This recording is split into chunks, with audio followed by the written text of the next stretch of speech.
Welcome to the show, everybody. Welcome to episode 509. Episode 509. Those funny numbers that pop up from time to time are just kind of, Anyway, this is episode 509 of the Accounts on Future Conflict. My name is Scott, the proprietor of the Future Conflict channel. Today, we're talking about when the lights go out and India strikes back. And, I'm going to skip you here for a second, Joe. Go straight to Don, because, Don, my understanding is the lights are out where you're at. Is that correct? So the power went out last night, and so I have no camera this morning. Apparently, my microphone was all jacked up. No clock in the house. It has the correct time on it. It's good. We're going to be talking about what happens when the lights go out, because the thing from Spain. So we've got a kind of five kind of areas we're going to talk about. And it's odd. You're probably checking almost all the boxes if you're able to stream your internet live. Perfect. While the power is out. So this is great. So Don, I sent some guys to make that happen just so this show would be epic. Yeah, no. As local power outage expert, I am here for all of your power outage needs. Don, how you doing? It's been too long. Outside of the power outage thing, pretty good. Yeah, right on. I know, man. When it rains, it pours, right? Yeah. Well, I mean, I live in the middle of nowhere, so if literally anything happens, my power goes out. So, what are you gonna do? I know, right? I know. Anyway. Well, I'm glad you can make it, brother. We got a lot to talk about today. Joe, how you doing, brother? You know what? I'm doing well and good. We had a good Bible study session last night with a bunch of folks who are in this chat, so that was pretty darn good. And then I got a couple more going on this week, so a lot of good stuff. I've got class this weekend, but I did have an announcement to make about the training week. Kay from Combat Studies Group has confirmed, and we will be doing close quarters battle in the big building on the May 24th. May 22nd, 23rd, and 24th. So we have all kinds of things going on. And when we get to the promo segment, I'll give a breakdown of all the different classes. But we are really planning a big spring training week. Dude, that's awesome. I'm so fucking jealous, man. Well, you know it. That building has every possible room configuration. So I know. I mean, that's what I'm saying. It's like literally the perfect place for that type of thing. So you couldn't have it at a better place. So yeah, all right. That's gonna be a bummer. But it's good you guys are doing it. It's a bummer for me that I can't be there. Watcher, how you doing? Oh, doing good. So for the first time in 3 weeks, I have electricity that I did not make myself. So, hooray! Hooray! Wow. I surrender the title local power outage expert to Watcher right now. Well, mine was a hyper local power outage. Well, yeah. I mean, it's kind of like the smallest minority is me, right? And so Yeah. Well, also in this case, there was nothing wrong with the local grid. Just one old sprinkler apparently that was set to spray directly at my my outdoor fuse box. So. Well, but and we're going to drill down into this in our main segment. But the difference between a fun time with the kids, like cooking out, or and enjoying the novelty of a hard night with no power, versus the end of the world, is whether or not all of your neighbors also lose their powers, and all the other people in the town lose the power, and all the people in the state lose the power. Because when that kind of stuff happens, even just a single night can turn sporty very quickly. And then we're going to get into that because evidently some people found out in Spain during that recent blackout that shit gets real pretty quick. So. Yeah. All right, guys. I mean, unless you guys have something else you want to banter about for a minute, I say we jump right into it. First up on the docket, this is one that our good buddy, our drone expert and AI correspondent Watcher has, not that he is AI, but he's our correspondent that talks with AI. Is bringing us some new info on some of these drones in Ukraine.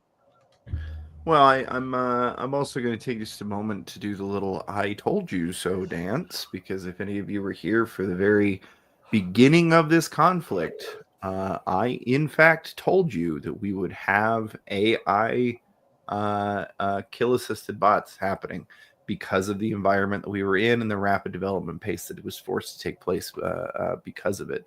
But yeah, this is what you get as your answer to how do we defeat all the electronic warfare stuff that's been shutting down our drones' guidance systems. And that is that you make 100% of guidance and kill decisions local on board. to the bot. Yep. Yeah. Yep. And That's exactly right. the other half of what's happened here is that we've within the last 3 years is when these models have become small enough that you can even put them on something like a little Arduino board. But Yeah. the point here is that this little Raspberry Pi is less powerful than most of your cell phones, even if you're a broke boy who's had the same cell phone for the last 10 years. There's almost nothing to these. It's like 2 gigabytes of RAM. And so that's doing 100% of terminal guidance decisions. Prepare for this brave new world, because this is going to advance past Ukraine. My explicit prediction is America will have our own version of this specific capability within 5 years. Yeah, I mean, the thing is think about, like, once you shoot a javelin missile, right? It's fire and forget. And that's essentially what these drones become, is, fire and forget weapon systems. And the difference between the drone that you see here in these pictures and the ones that probably will be coming to market from the US and other first world countries those will be a lot smaller. The truth of the matter too is that if Ukraine has them, the US already has them. 100%. Well, so yes and no. Like, we definitely have the capability to produce them. Ukraine has this kind of interesting advantage in that they're in the middle of a war, and so they don't, like, their procurements process often looks like, oh, you can make it, cool, make it. Whereas for us, we've got all these. Yeah, it's a bureaucracy that holds us back. Yeah. My point, Watcher, was that Americans helped them do it, and we have all the information. That's 120%. Yes. No, actually, even more than that, it was the China. If I was reading this correctly, they're using a altered version of DeepSeek, which was built by China, but it was American hackers who altered it. So, well, see, that's the issue with these open source kind of models, right?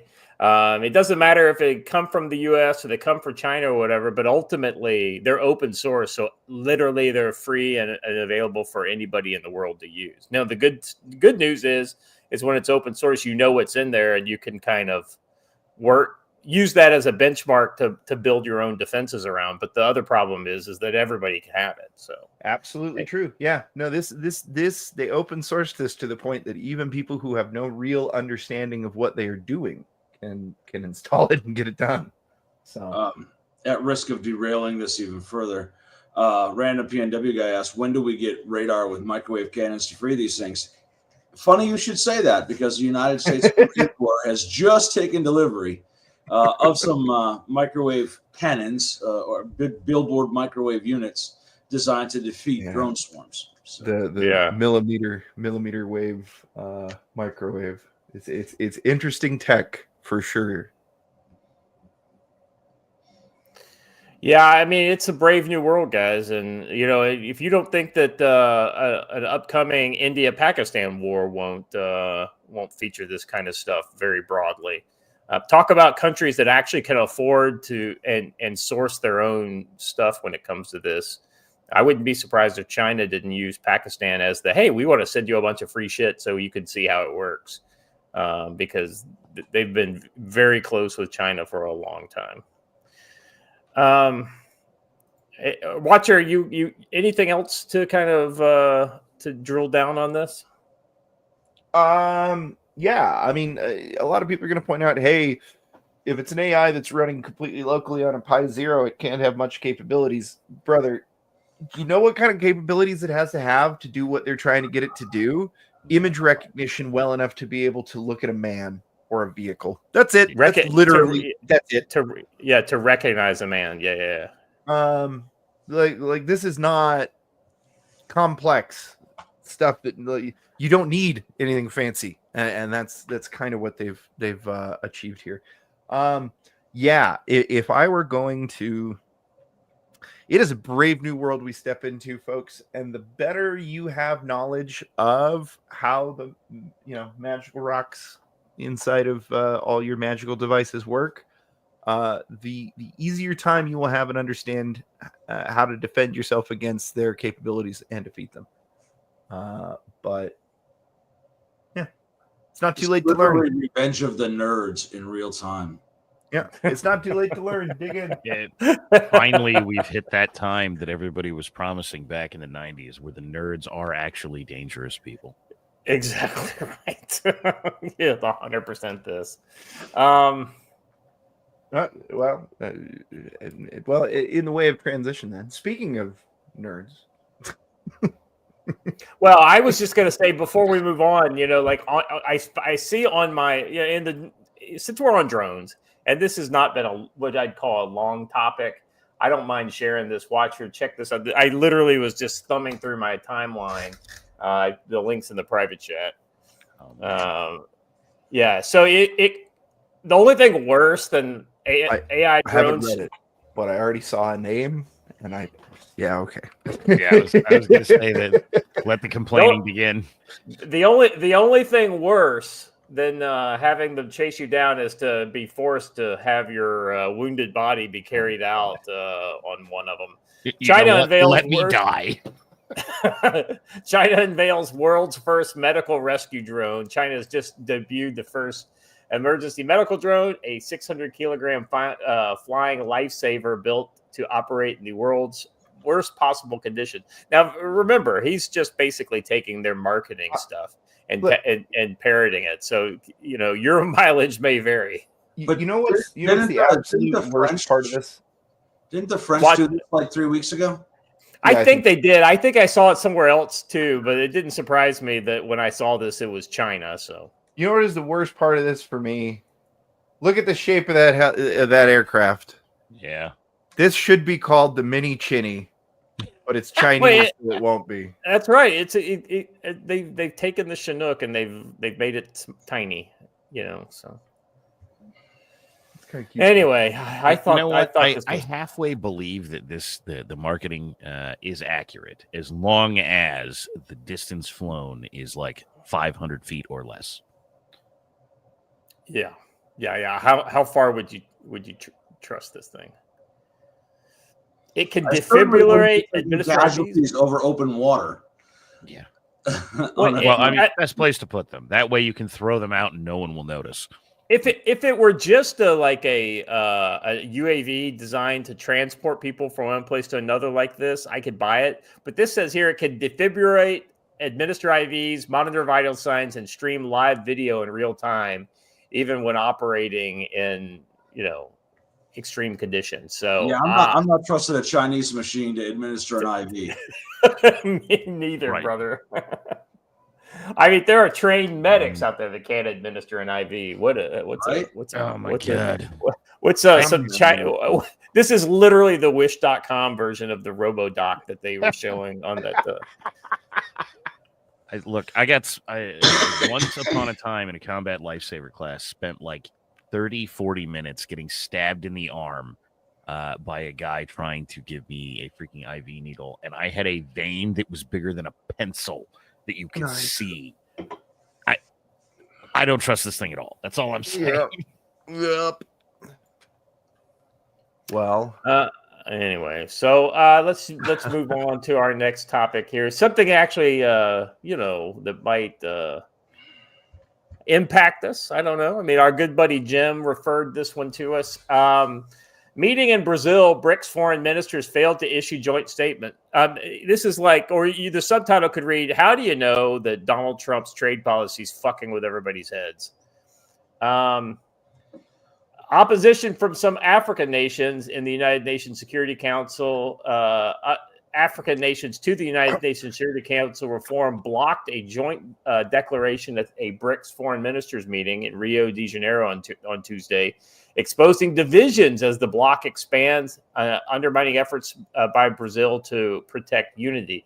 The two-day gathering of the BRICS officials represented Brazil, Russia, India, China, South Africa, and 6 newer members, including Egypt and Ethiopia, ended without a consensus document, a rare breakdown in what's expected to be a show of cooperation with the global South. Guys, I mean, if they can't get this right and they're brand new, I mean, does this bode well for our BRICS brothers? Well, there are a bunch of countries with disparate interests already. Expecting them to come to some sort of a consensus on anything is pretty surprising, even if it is Trump bad. I think it's business as usual for BRICS. It's a great policy on paper, but those countries all are very different places with very different goals. Right. It's almost like the only thing they have in common is the fact that we don't want to do exactly what the U.S. or some other big country says. And that's literally all that brings them together. Right. I'll tell you a new interesting thing for me that I didn't realize about BRICS. Just adds a new little flavor of, oh boy, how's that going to work? Did you know that Pakistan has applied? Yeah. Yeah, wouldn't that make for some very uncomfortable meetings here in the next couple of weeks? I mean, right along the lines of when do we just start shooting at Pakistan? I guess that is the question. But that aside, mostly what I take away from that personally is that they don't have the America set, which is not necessarily good or bad for them yet. Which is to say that when we walk into these meetings, we go, I'm glad you guys all argued for 3.5 hours. This is what we're doing. And if you don't like it, F you, we're doing it anyway. Yeah, we're doing it anyway. Exactly right. Yeah, I don't know. Let's read a little further and see if we can drill down into this a little bit. Let's see. Failure to produce a joint statement followed disagreements over language related to reform of the UN Security Council, a longtime ambition for Brazil, India, and South Africa. None of these people have any fucking... I mean, if you don't have a credible military, like on the global stage, then what fucking... or if you don't have nuclear weapons, that would be another one I think would be a need for a Security Council seat. Egypt and Ethiopia objected to references that appeared to endorse these countries' bid for permanent seats, with Cairo reportedly insisting that the BRICS forum was not appropriate venue for such discussion. God, you know what? That's shockingly probably very accurate. Good on Egypt for that. Brazil's president, Lula da Silva, sent a letter to his Egyptian counterpart, El-Sisi, in an unsuccessful bid to urge El-Sisi's government to drop the opposition. Brazilian newspaper cites diplomatic sources. Seems like one of those like diplomacy video games where you have like a low chance of success if you send the X letter and then you send it and it just gets rejected or whatever. I mean, I didn't realize that shit happens in real life. I mean, of course it does, but I'm just saying the fact that we're hearing about Da Silva getting fucking kicked to the curb by El-Sisi, I think there's some huge irony there. It says the lack of internal consensus over the issue had already led to failure of the group's foreign ministers to produce a joint statement last year for the first time. The rift has largely pitted the 5 anchor members and those added to the framework at the Johannesburg summit. And, Joe, let me ask you, what are these other countries even doing, giving South Africa any kind of like traction in this thing? I mean,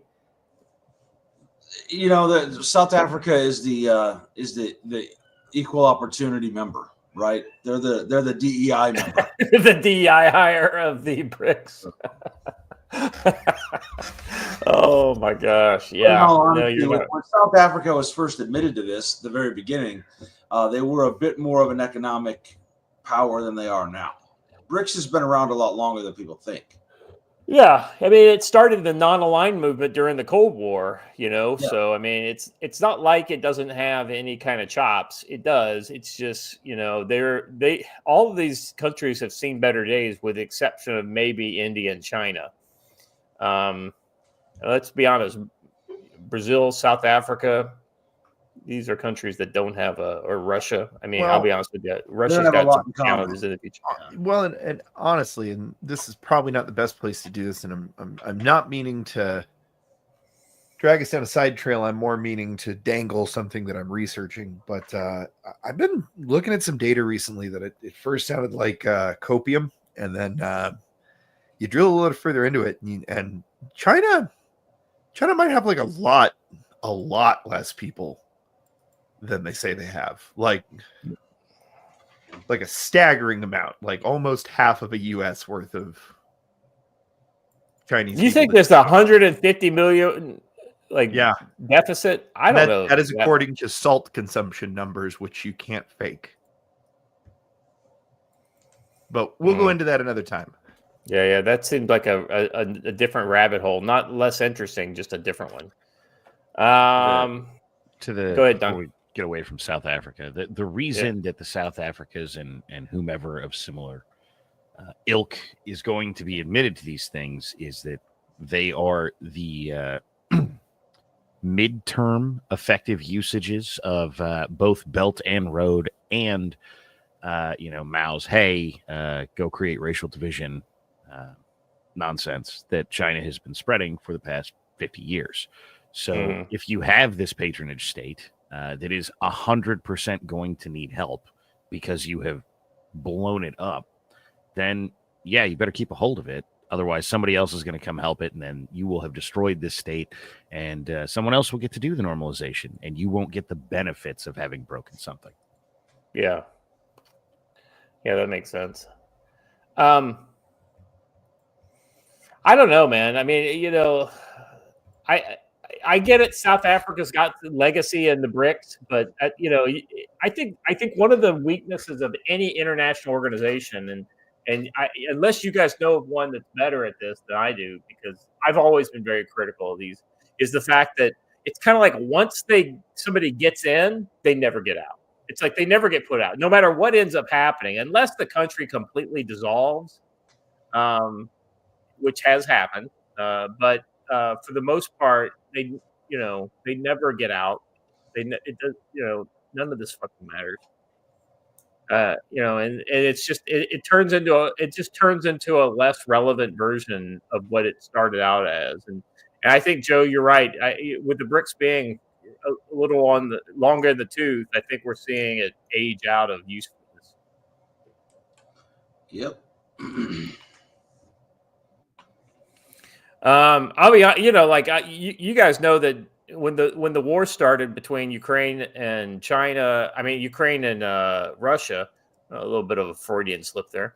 I honestly thought that this was the opportunity for China to really push for, hey, if they're sanctioning you, then we all just kind of stand together and start using the yuan. We'll replace the SWIFT system with a Chinese SWIFT system, essentially, and just literally take over that kind of parallel economy away from the dollar-backed system. I mean, Don, I remember you talking something about that a while back. Yeah. Well, to be fair, that's basically just reading their press release of their plan. But they didn't do it. No.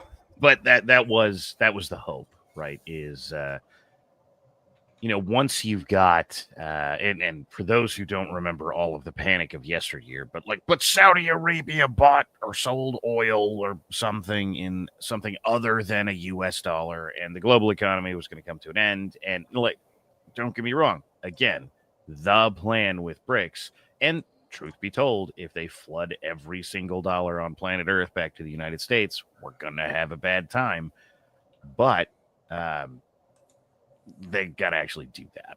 and we'll see how that goes. Now, there is some possibility that hypothetically, the Trump foreign policy on trade and all these other things could start flowing dollars back to the United States. But since that didn't immediately start happening, it's probably not gonna. Yeah, I think you're right. Gentlemen, anything more on this? I think we've beat that horse dead. All right, moving. Oh, okay, so in the Mossad corner, we have two stories. As it's Mossad Monday. The first up here is this. Today is Wednesday. Well, I mean, I felt like we didn't do right by the Mossad Monday crowd on Monday, so I feel like we got to do a redo on it. So. Yeah. I actually did. Did we talk about the what is it, the Bandar Abbas story on Monday, or was that Friday? I think it was Friday. I thought that was Friday that we talked about that. So anyway, we're seeing more of the same thing. So clearly, the Mossad is busy. Explosions in Iran this morning was a munitions factory in Isfahan. In 12 news reports, cause of blast is unknown for now. And then previous one said at least one dead in explosion in warehouse of chemical industries in Isfahan. So this is definitely a defense-related, site. I mean, somebody is not happy with Iran. Somebody is definitely doing a coordinated campaign on Iran. I believe this is actually the third explosion because there was another one in between, and all in defense-related sectors.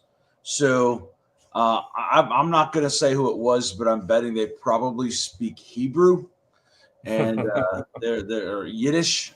They're out there doing something.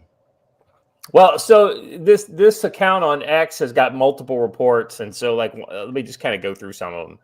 President Trump has been very supportive of Israel publicly, but behind the scenes, U.S. and Israel are not fully aligned.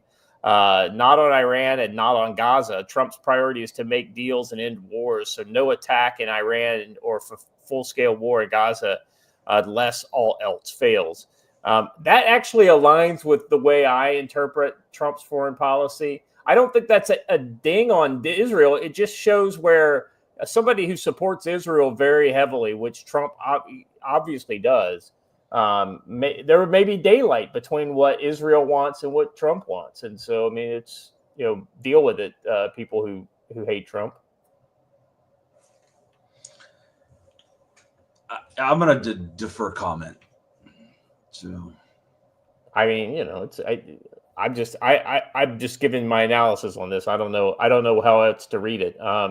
Another one here says, let's see, IDF intercepted another drone from Yemen last night. So clearly Houthis are continuing to hit Israel. U.S. military action in Yemen badly hurt the Houthis. But the key question now, will U.S. sustain it long enough to break the Houthis? This may require a ground assault by local forces as well. That's the one thing, Joe, that I'm kind of surprised we haven't seen any kind of, increased coordination between U.S. who strike targets and having the local Yemeni forces pushing the Houthis a little harder. That may be happening. We're just not seeing any reflection of it in the news or from the U.S. military. So I don't know. Don, your thoughts? I don't know why everybody is not going forward. I won't kid you. Everything sitting there, I don't know. It must be once every 3 days I catch somebody complaining that a U.S. ship got fired upon. As the internet has taken to enjoying mostly out of, I think, the fat electrician. Leave our ships alone, or America will kill you. And that is clearly not happening. So on a kinetic level, clearly, Trump's foreign policy seems to be kind of like Clinton's, honestly, which is to say, if you can fire it from a ship, go ahead and do it. And if you can fire, if you could drop it out of a plane without ever going anywhere near it, go ahead. But after that, we're not doing anything. and he seems to be more willing to let things happen, and so he will avoid a Black Hawk Down insofar as if you never put people on the ground, then you can't have a Black Hawk Down. So, yeah, no, that's a good point. Well, you know, I am not a fan of sending in ground troops unless you absolutely have to, right? And even if you have to, it should be as limited as possible. So, I mean, but sometimes there's targets you have to have ground forces on. I mean, Joe, you know that better than anybody. I mean, you've been involved in some of those limited actions with ground forces that you just had to put boots on the ground to secure an objective. No. Yes, and you're hoping that the sides just decide to fight each other and not you. Yes. Well, that's sort of the issue, right? Is that this Clinton game where like, oh, I'll just sit over here and shoot stuff at you. None of those people really seem to enjoy like the laws of armed conflict. And so, okay, we can't get to your boats. No problem. You only had open borders for like 25 years. We'll call up somebody who's on your shores. And if you won't fight us here, we'll fight you there. You can be angry that that's a George Bush talking point all you want, or, you know, the George Bush era talking point all you want. But when they're saying it, that's the case. And so if we're going to play this halfway war game, then, and by the way, that for anybody who is upset at the somewhat neocon sounding of it, like, just stop playing the halfway war game and this becomes not a problem. But if we're going to play that halfway war game, they're going to go after whatever meat they can get a hold of. And that's just how this goes. That's how literally every war goes, right? You don't, well, they can shoot me from 25 miles away. So what we're going to do is stay 24 miles away where I can't shoot them, but they can shoot me. That's never going to happen. No opponent is going to do this for you. That's not how life works. No one wants to just sit there and get shot by you. And we should stop pretending they do. And we need to keep in mind, too, that Iran will do this asymmetrically. What you might attribute to someone else entirely could very well be an Iranian attack, much like we do. For example, things are randomly blowing up in Iran. Doesn't look like it's us, but we probably had a hand in it, at least telling Israel, these are the 3 things we need blown up today. I cite as an example, some Venezuelans recently stopped traveling eastbound, not southbound, eastbound, with 160,000 rounds of 7.62 by 39 and 7.62 by 51. Where was that ammo going? What was its actual purpose? And is there any sort of a link that can be drawn between Tren de Aragua and Iran? And the answer is yes, and it runs through China. So it's entirely possible that they are planning asymmetric responses, and there are just assets being moved around for that. Yeah, I totally agree with your assessment, Joe. I mean, and just because they don't use their assets doesn't mean they're not there. Correct. Or something that we attribute as an accident. See train derailments, right? Notice train derailments have magically stopped. Huh. Weird. Yeah, that I haven't seen any food production facilities on fire lately either. Yeah, correct. But everyone was told that no, those just happen all the time. Oh, nothing has blown up near me recently, which is of relevance to the food facilities blowing up. Yeah, shocking. I have one I want to go on to before we get to this. I'm surprised no one's mentioned it. It's my favorite thing about this story, and it has nothing to do with the actual story and more how the internet received it. Boy, did the crazies come out of the woodwork to say that rods from God, baby. And this is how we're revealing it, is strikes on Iran's nuclear program, only not actually on Iran's nuclear program and not underground and not any of the things that they claim it is in this post. Yeah, let's assume that a weapon like this were real. People have no idea what the impact of something like this would be. If you took basically a tungsten telephone pole and dropped it from orbit, it would give you something probably like a quarter to half of a Hiroshima. No, it'd be more. It would be significantly more than a Hiroshima. A Hiroshima would be small by comparison. There just wouldn't be fallout. Right, it's just an explosion, and it's usually it's an air burst, usually at about 5 to 5,000 to 1,000 feet up in the air, and it's usually pretty impactful. No, they don't actually explode. They actually hit the ground. Oh, he's talking about nukes. No. I'm talking about kinetic impactors, right? These just hit the ground. Yeah, I know, but kinetic impactors are different than what I'm referring to, which are just the meteorites that blow up. And I'm just using that as I didn't say meteorites, so I should have said that. But yeah. Well, again, if you're going to change the subject in the middle of the conversation, you got to tell us. Well, no. I'm talking about things from. Talk about things from space falling fast and hitting the Earth. I mean, it's a big explosion. Yeah.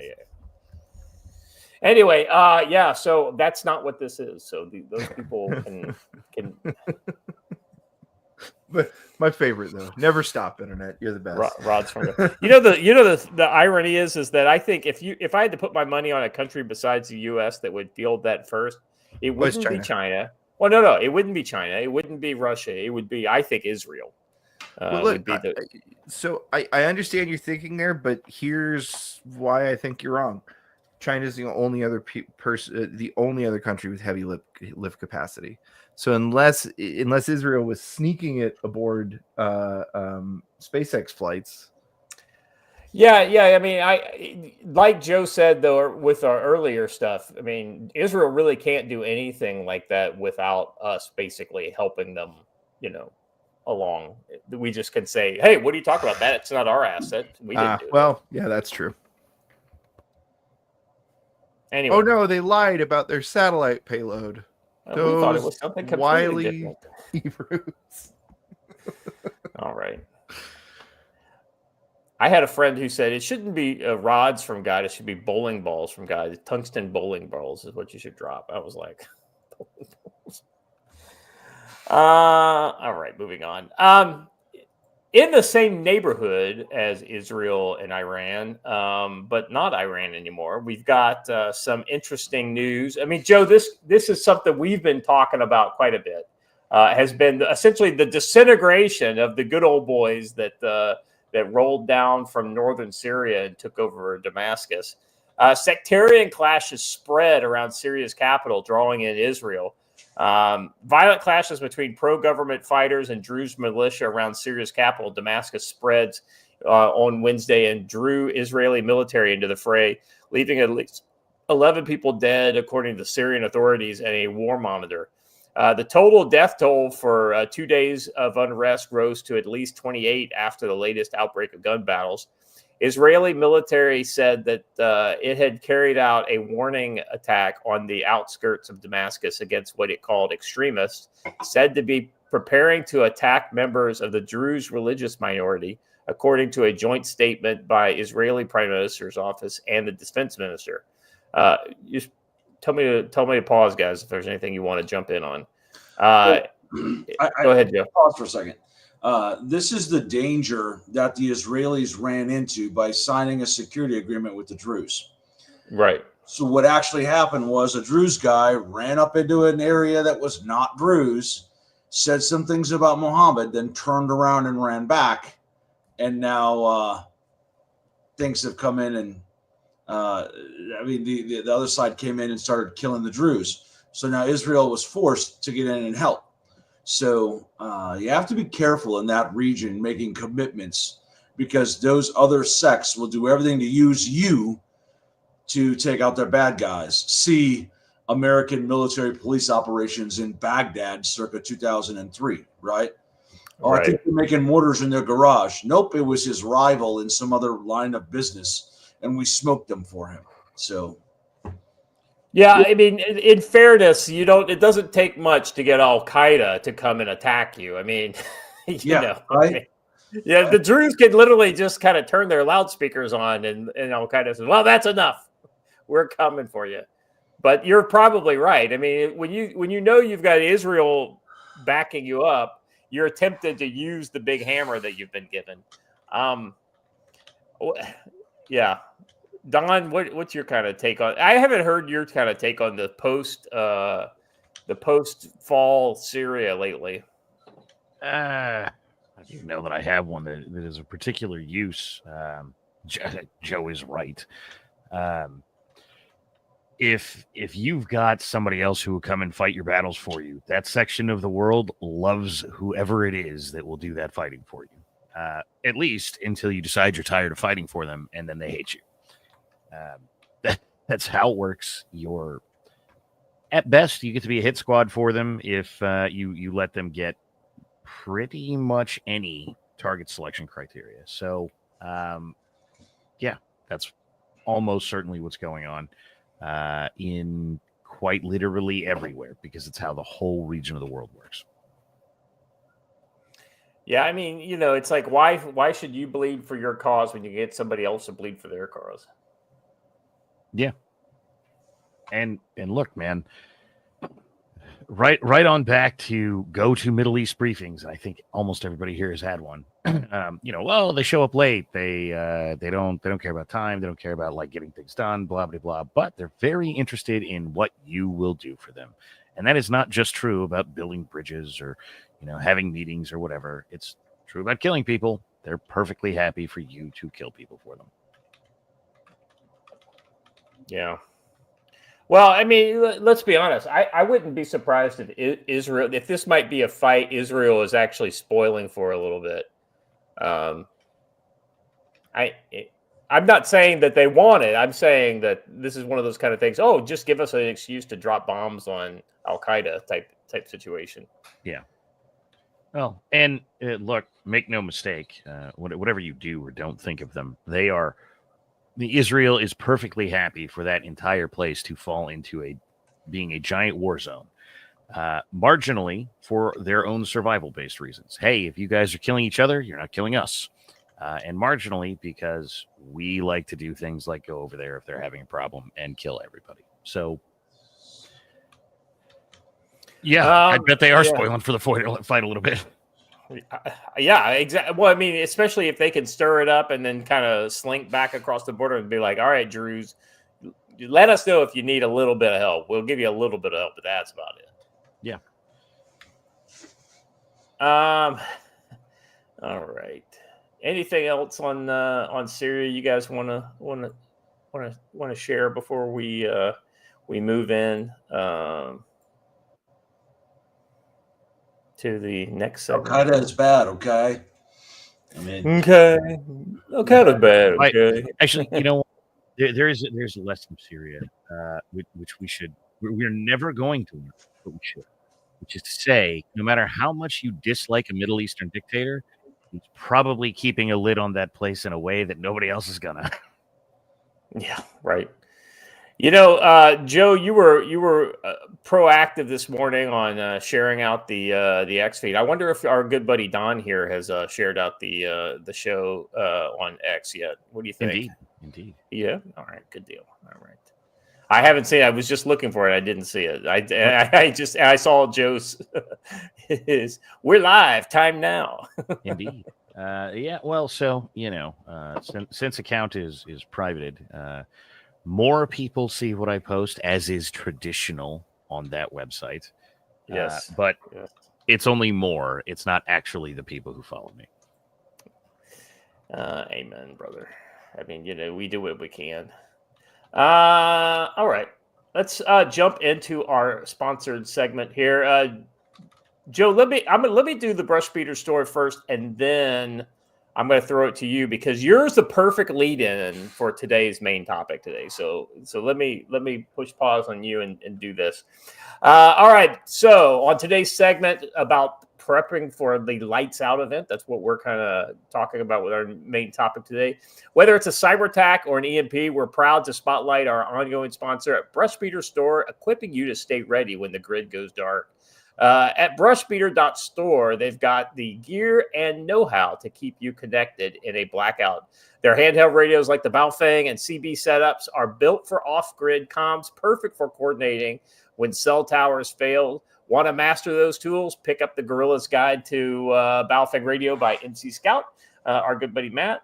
Your go-to field manual for field programming, improvised antennas, and secure comms in a crisis.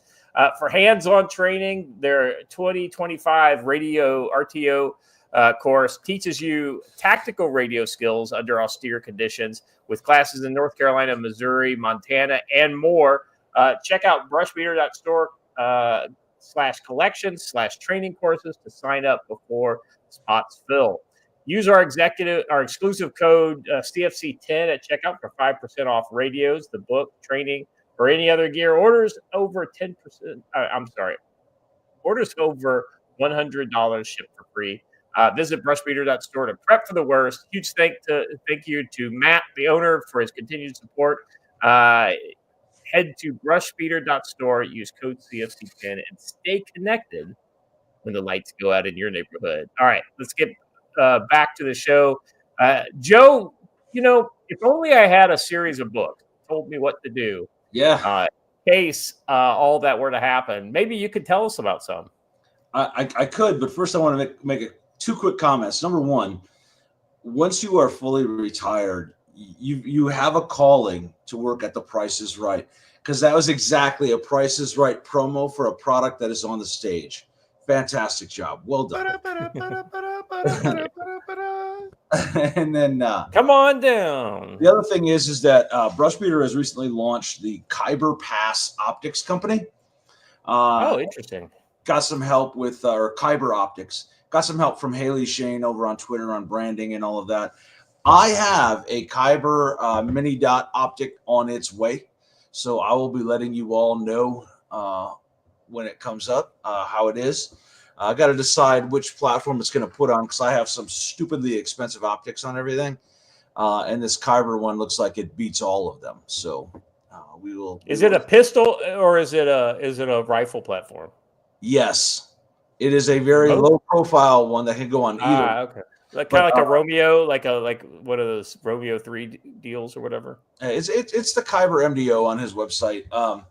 There will be an RMR version coming out that's going to go on a pistol of mine, but going to be cool stuff.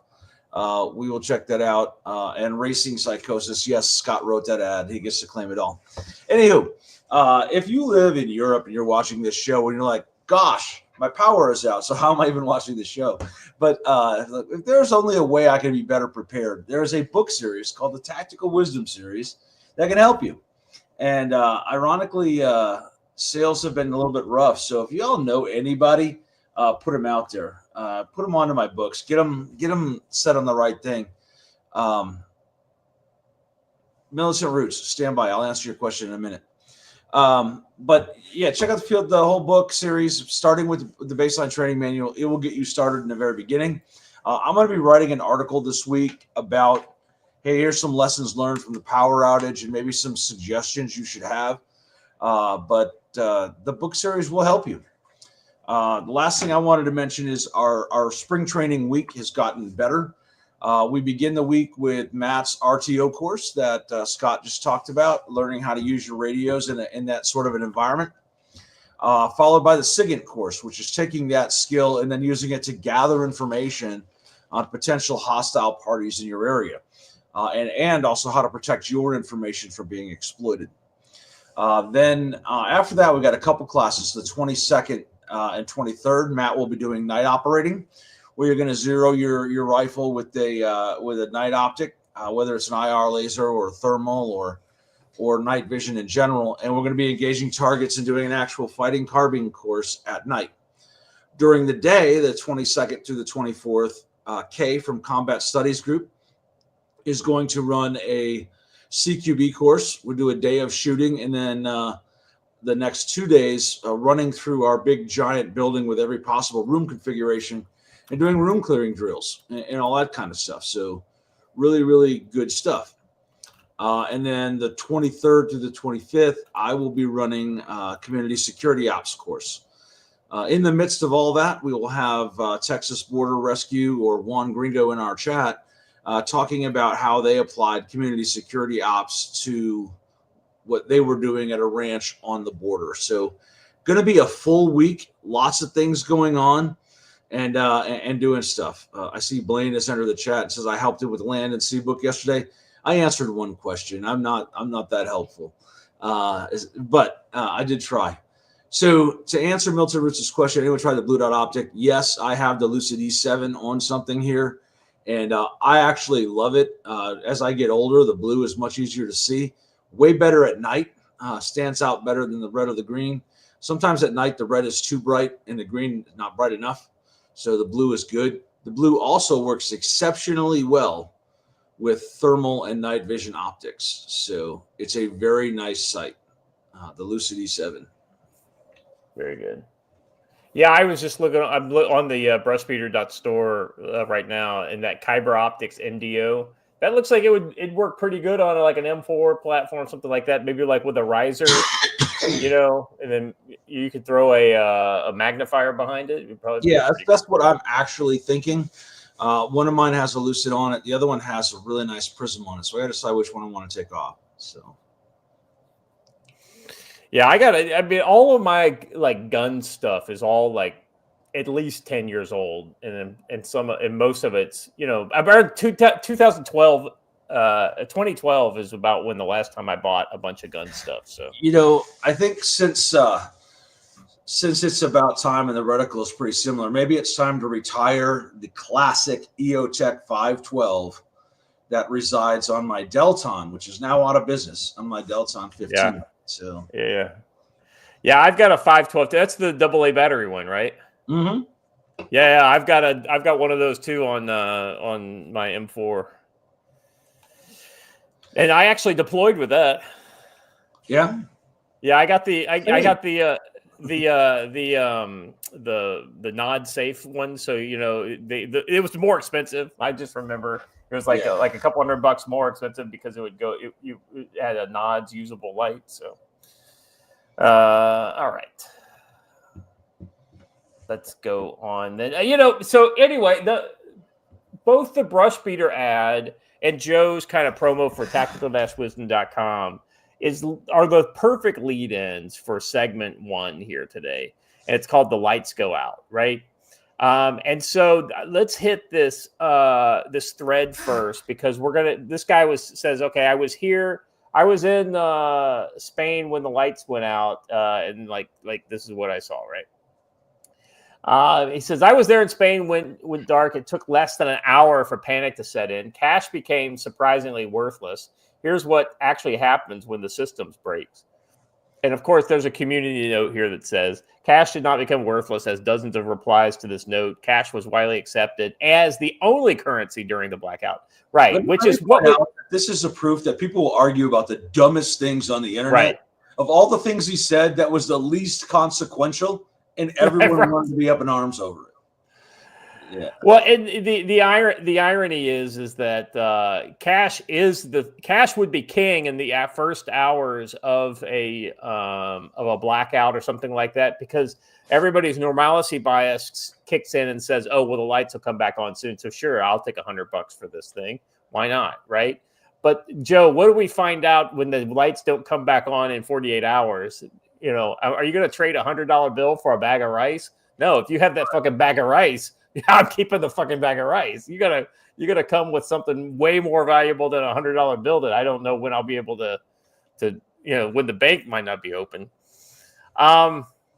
So anyway, he says no internet, no phone service, no warning. Within an hour, lines were already forming at supermarkets and gas stations. People didn't wait for answers; they just acted on instinct.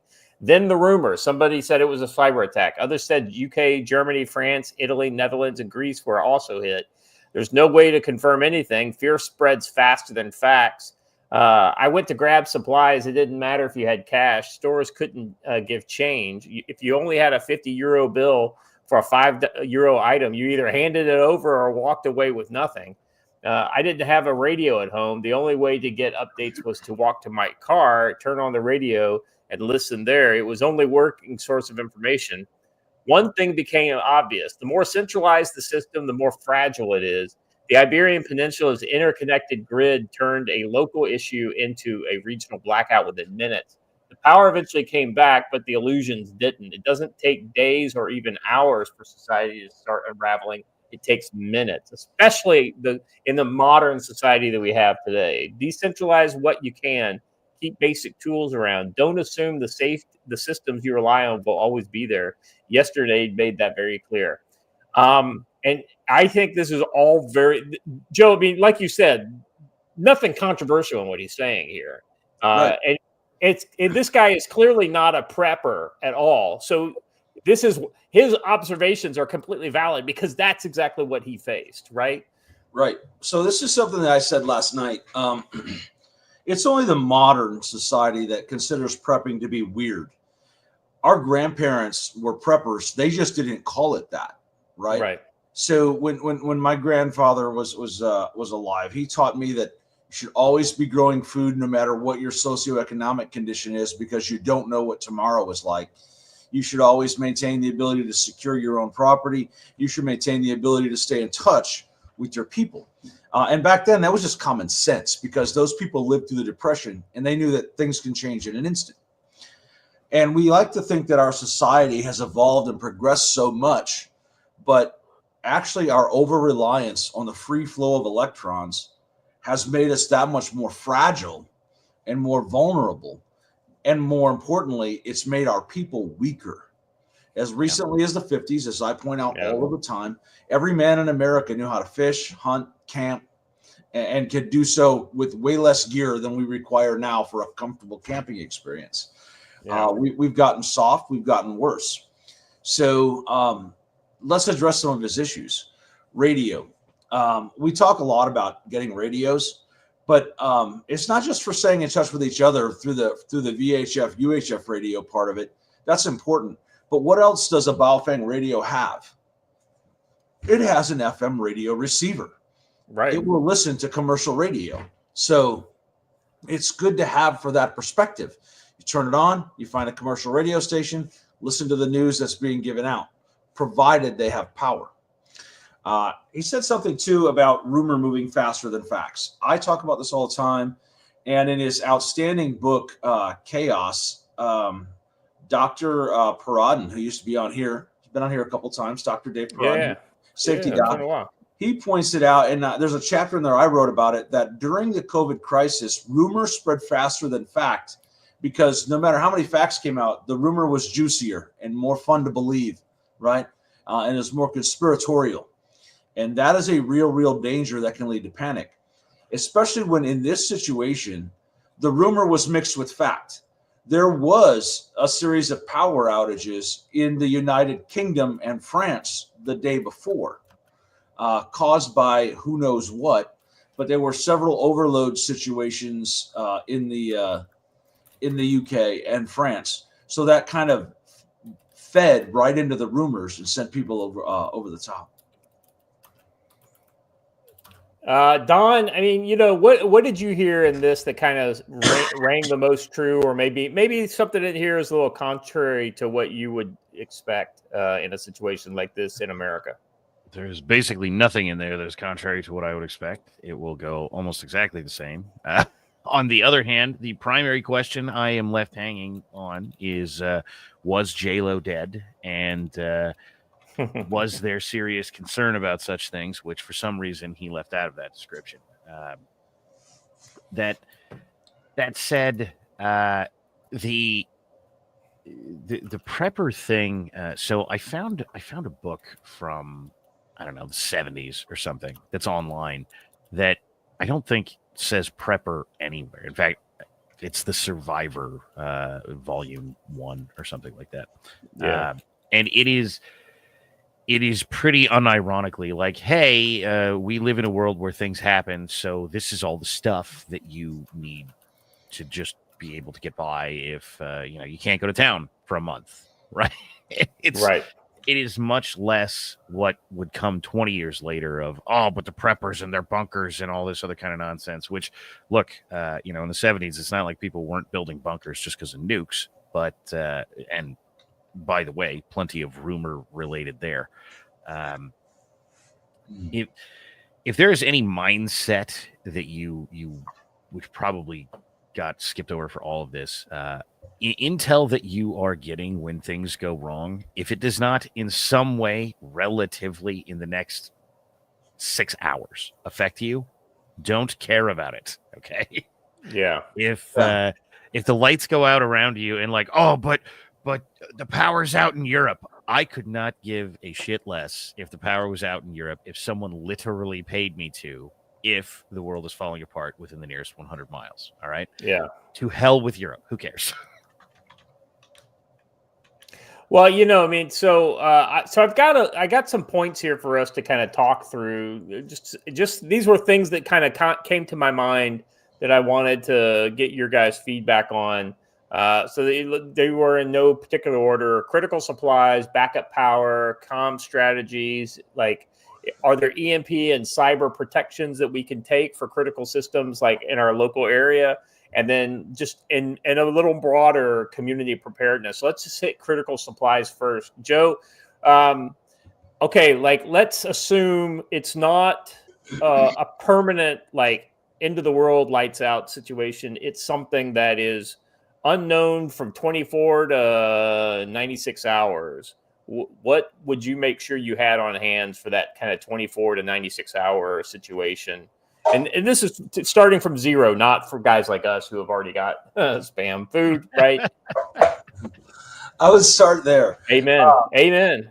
So seriously, I read this book once by this strategically smart guy. I think it's called Tactical Wisdom, Baseline Training Manual. It said your very first prep should be a 14-day supply of non-perishable foods. That way, I don't have to rush out to the supermarket and deal with the crowd of those people.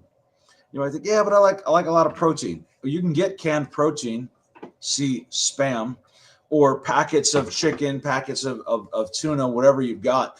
Have some 14-day supply of food on hand. That will get you through almost every crisis that we've seen in the last couple of years. It'll get you started at least.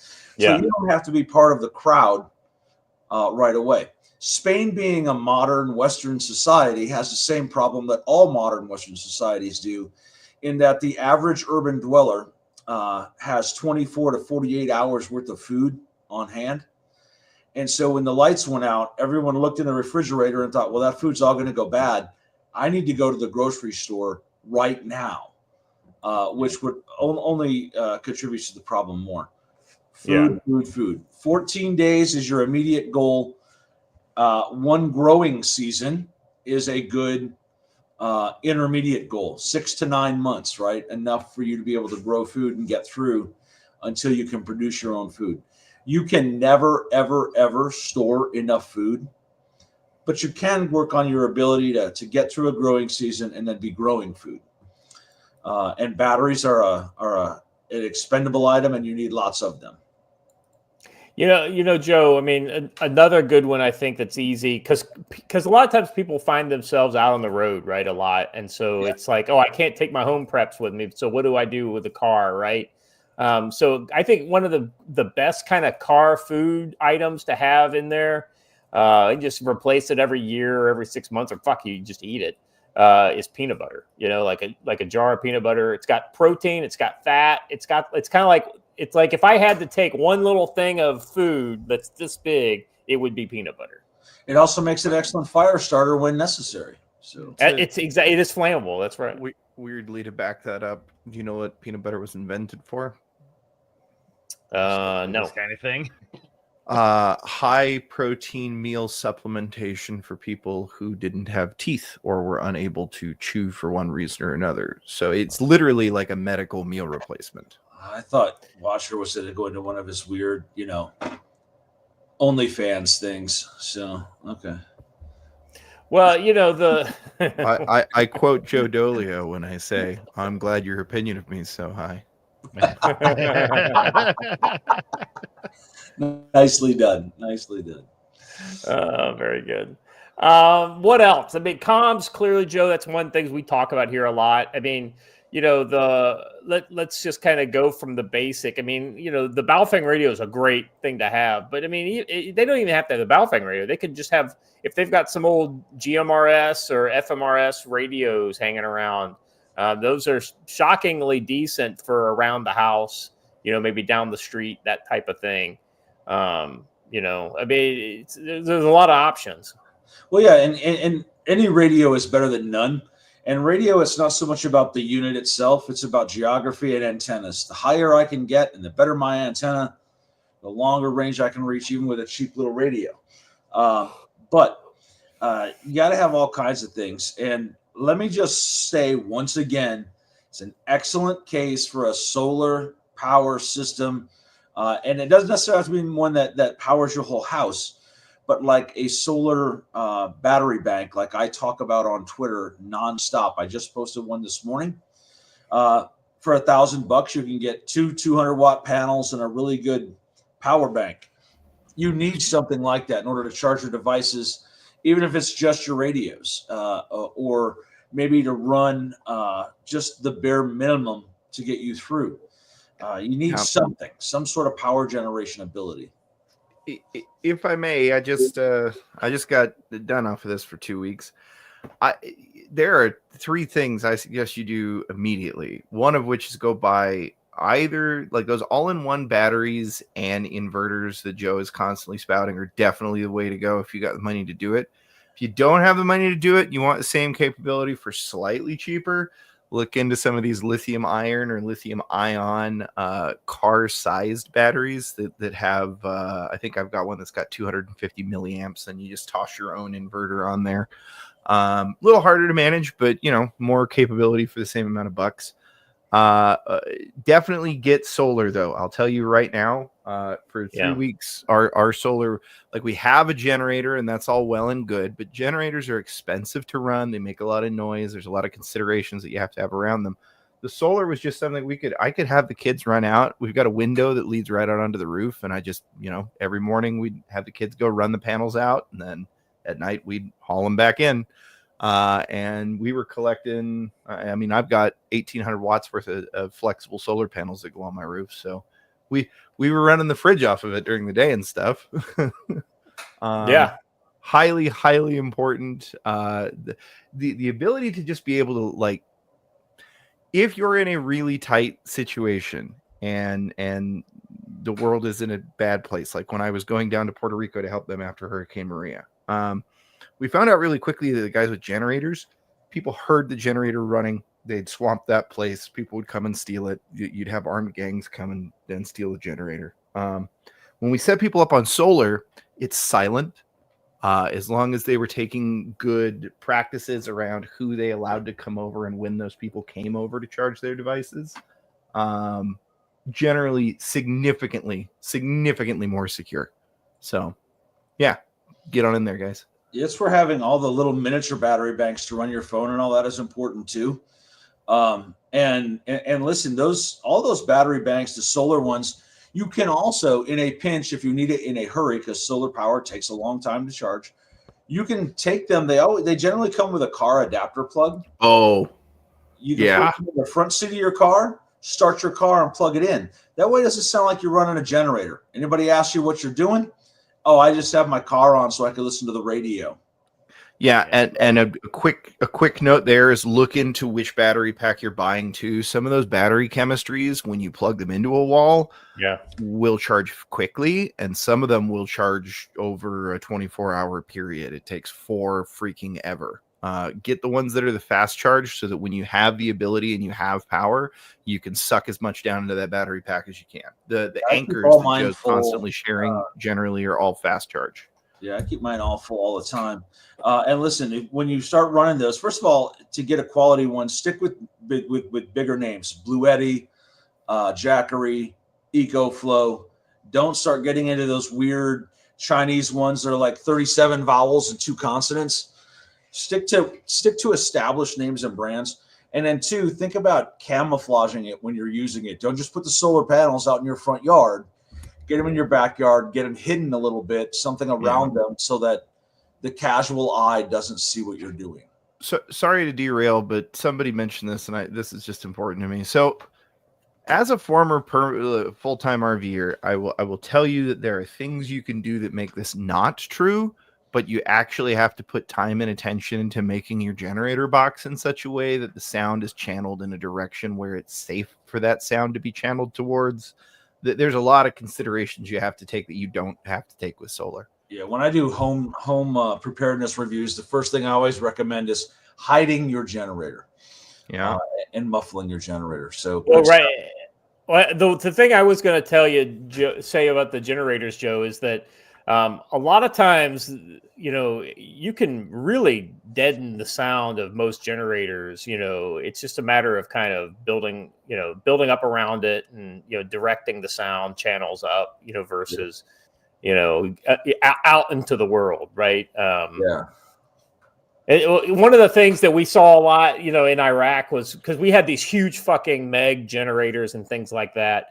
And 500 kVA, industrial units, and you would always see people take the fucking cladding and stuff like off the sides, like take the box off the generator.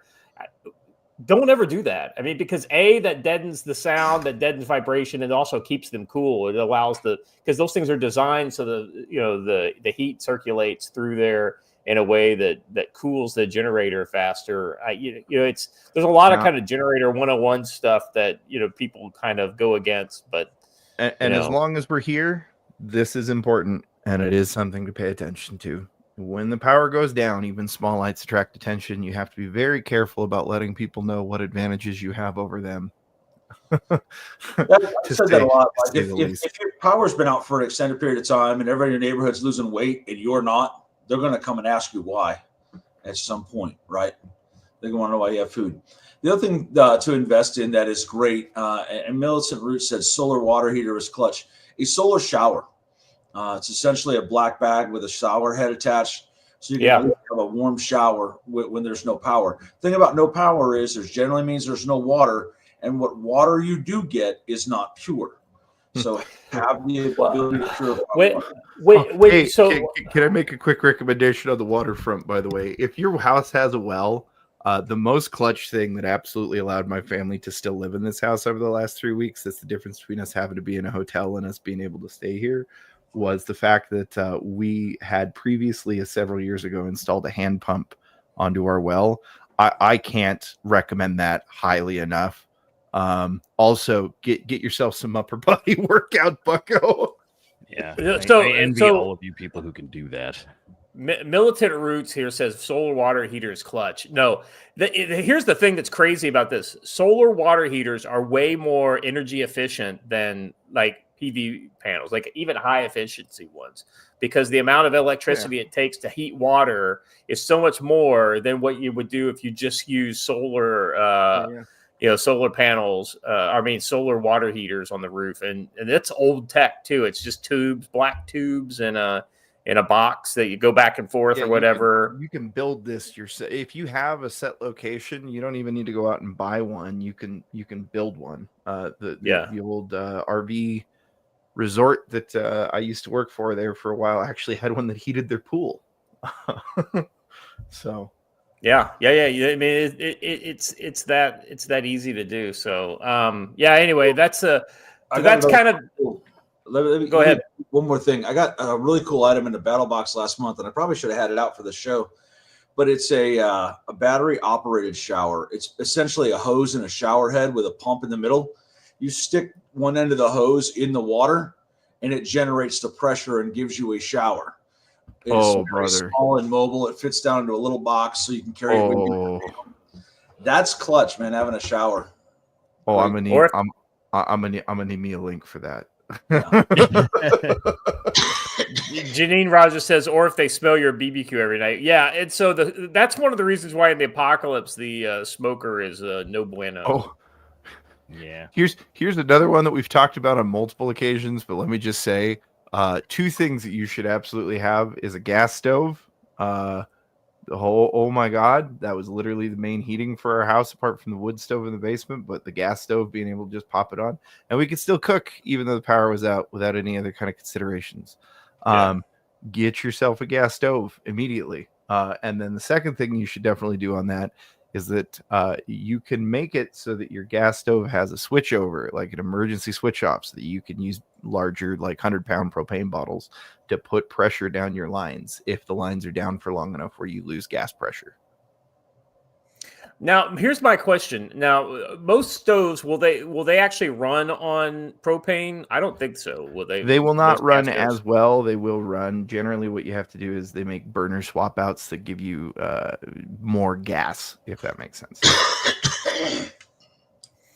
All right. So the next one, Joe. So we already talked about like radios and things like that, but let's talk about like comm strategies, like because that's a little more than just having a radio. It's like how to contact, what should you communicate, simple steps that people can use to to stay connected with their families without cell phones or the internet. Low cost kind of things.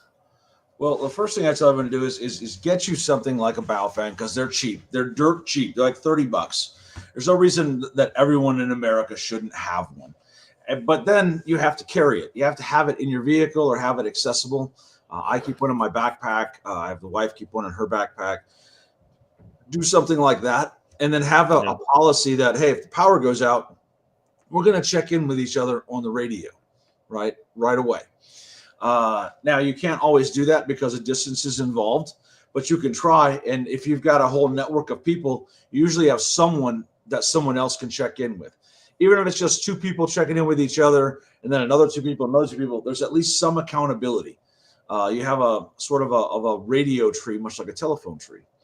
That's one of the advantages to radios like this new one here that NC Scout carries, the DM32, is it's digital. So I can send text messages radio to radio, and they go 3 to 4 times as far as voice comms, right? So I can get on here and send a quick text over the radio. It's actually pretty good. You have to practice your T9 texting skills. You remember that? 888-44-555. Oh, crap. I have to go all the way around. I messed up. Now, Rick, this is good, but you missed part of it. Go get Brush Peter's book. Go get Joe's book. But if you're going to get Brush Peter's book, use code CFC10. CFC10. That's right. That's brushpeter.store. But something like that, I can send a quick text message and it'll send it to any digital radio in the area. And you can create sort of a mesh network, so to speak, that way, right? I can send it to one person who can then send it on to the next guy, and it eventually gets all the way through our network. So kind of a neat deal. Having any type of radio is better than none, but having either an actual dedicated digital radio or a Baofeng with a tablet and the skill to use it, come to an RTO class and you'll get it. I'm also offering a new class called Communications for Preparedness. We talk about such things as well. So, well, and the other thing too, Joe, is more so than just the gear and whatnot is the kind of the TTPs, right? So like monitoring certain channels and monitoring at certain times because you can't be on all the time. Let's talk about the Channel 3 project. So everybody who's listening, get out a little notebook. The Channel 3 project was created by a group called AMRON, the American Readout Radio Operators Network, based in Idaho. But the Channel 3 project says this: at the top of every hour, you turn your radio to whatever Channel 3 it has, whether that's FRS, GMRS Channel 3, MERS 3 for those of us who live out in VHF territory like I do, or CB Channel 3, or Amron's own frequency, and write this down, 146.420. At the top of the hour, every hour, and you can find like-minded people and get local information. So let's say the power's gone out. I start walking home, and there's a town between me and home that I've never been to. Maybe instead of just walking into that town, I wait till the top of the hour. I turn my radio to Channel 3, and I look for like-minded people. Hey, man, I'm coming up on X town. And they might tell me what to avoid, or they might say, hey, if you need to rest, come on in. I'll give you a spot to chill. The Channel 3 project is a great, great thing. You can Google it for all the details, but I just gave them all out. It's real simple. Channel 3 of whatever you have. Great thing. Yeah, it's a good, I mean, there's the brushbeater, the brushbeaterstore.com, brushbeater.store, the Baofeng radio book from NC Scout, that's got a lot of those kind of TTPs and things like that to use with the Baofengs built in, like in the actual book itself. So that isn't just a how to use a radio book. It's like how to use radios as a wider network too. So, Scott, do I surmise correctly that we are about to move into our next topic? Because if so, I have kind of a heartwarming tale, a little palate cleanser. Well, there's actually two more things I wanted to hit with Joe, and we can do that quickly and then move and move. So, Joe, real quick, EMP and cyber, kind of protections. What should people be doing?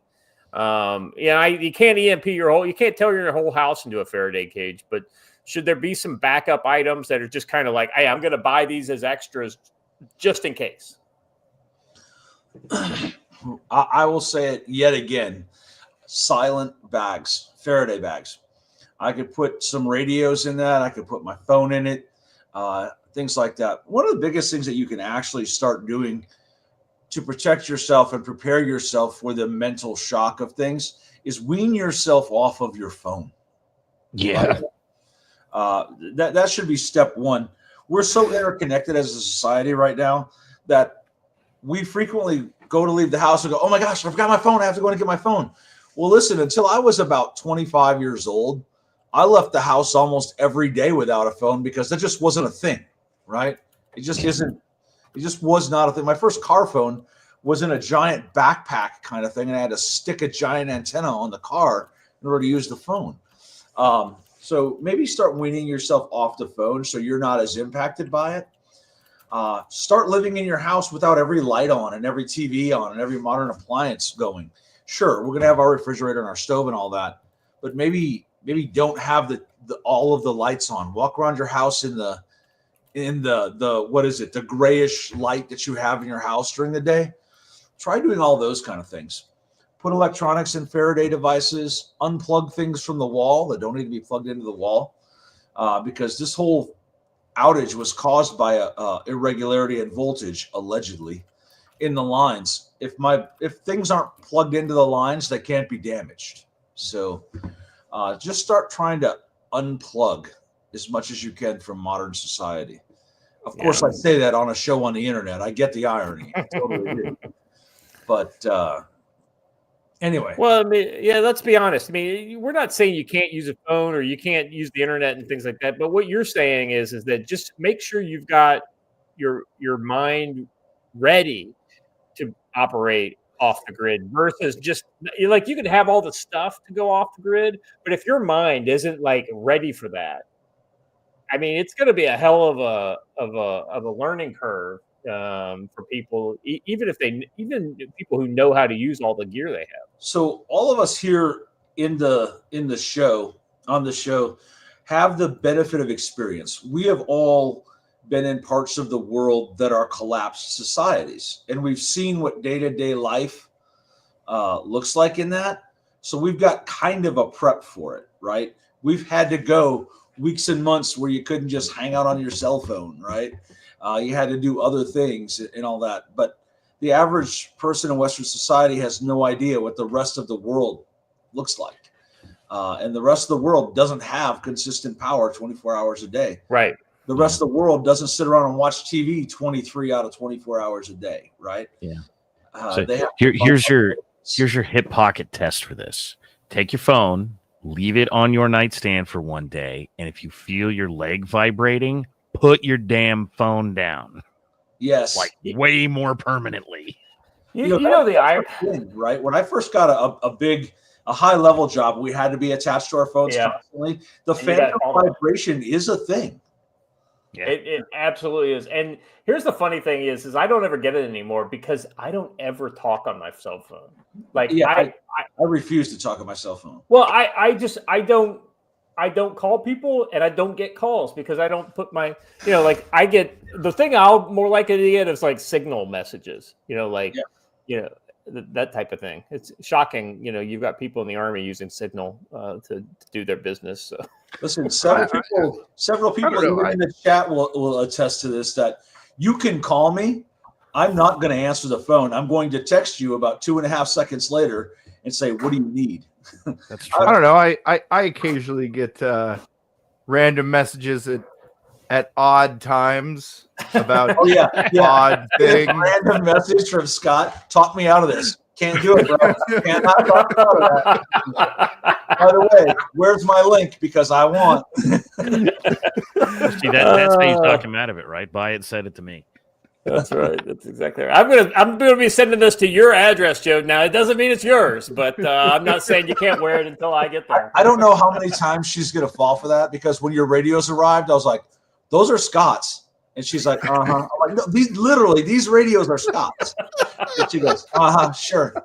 Yeah, sure they are. Yeah, I don't buy it. All right.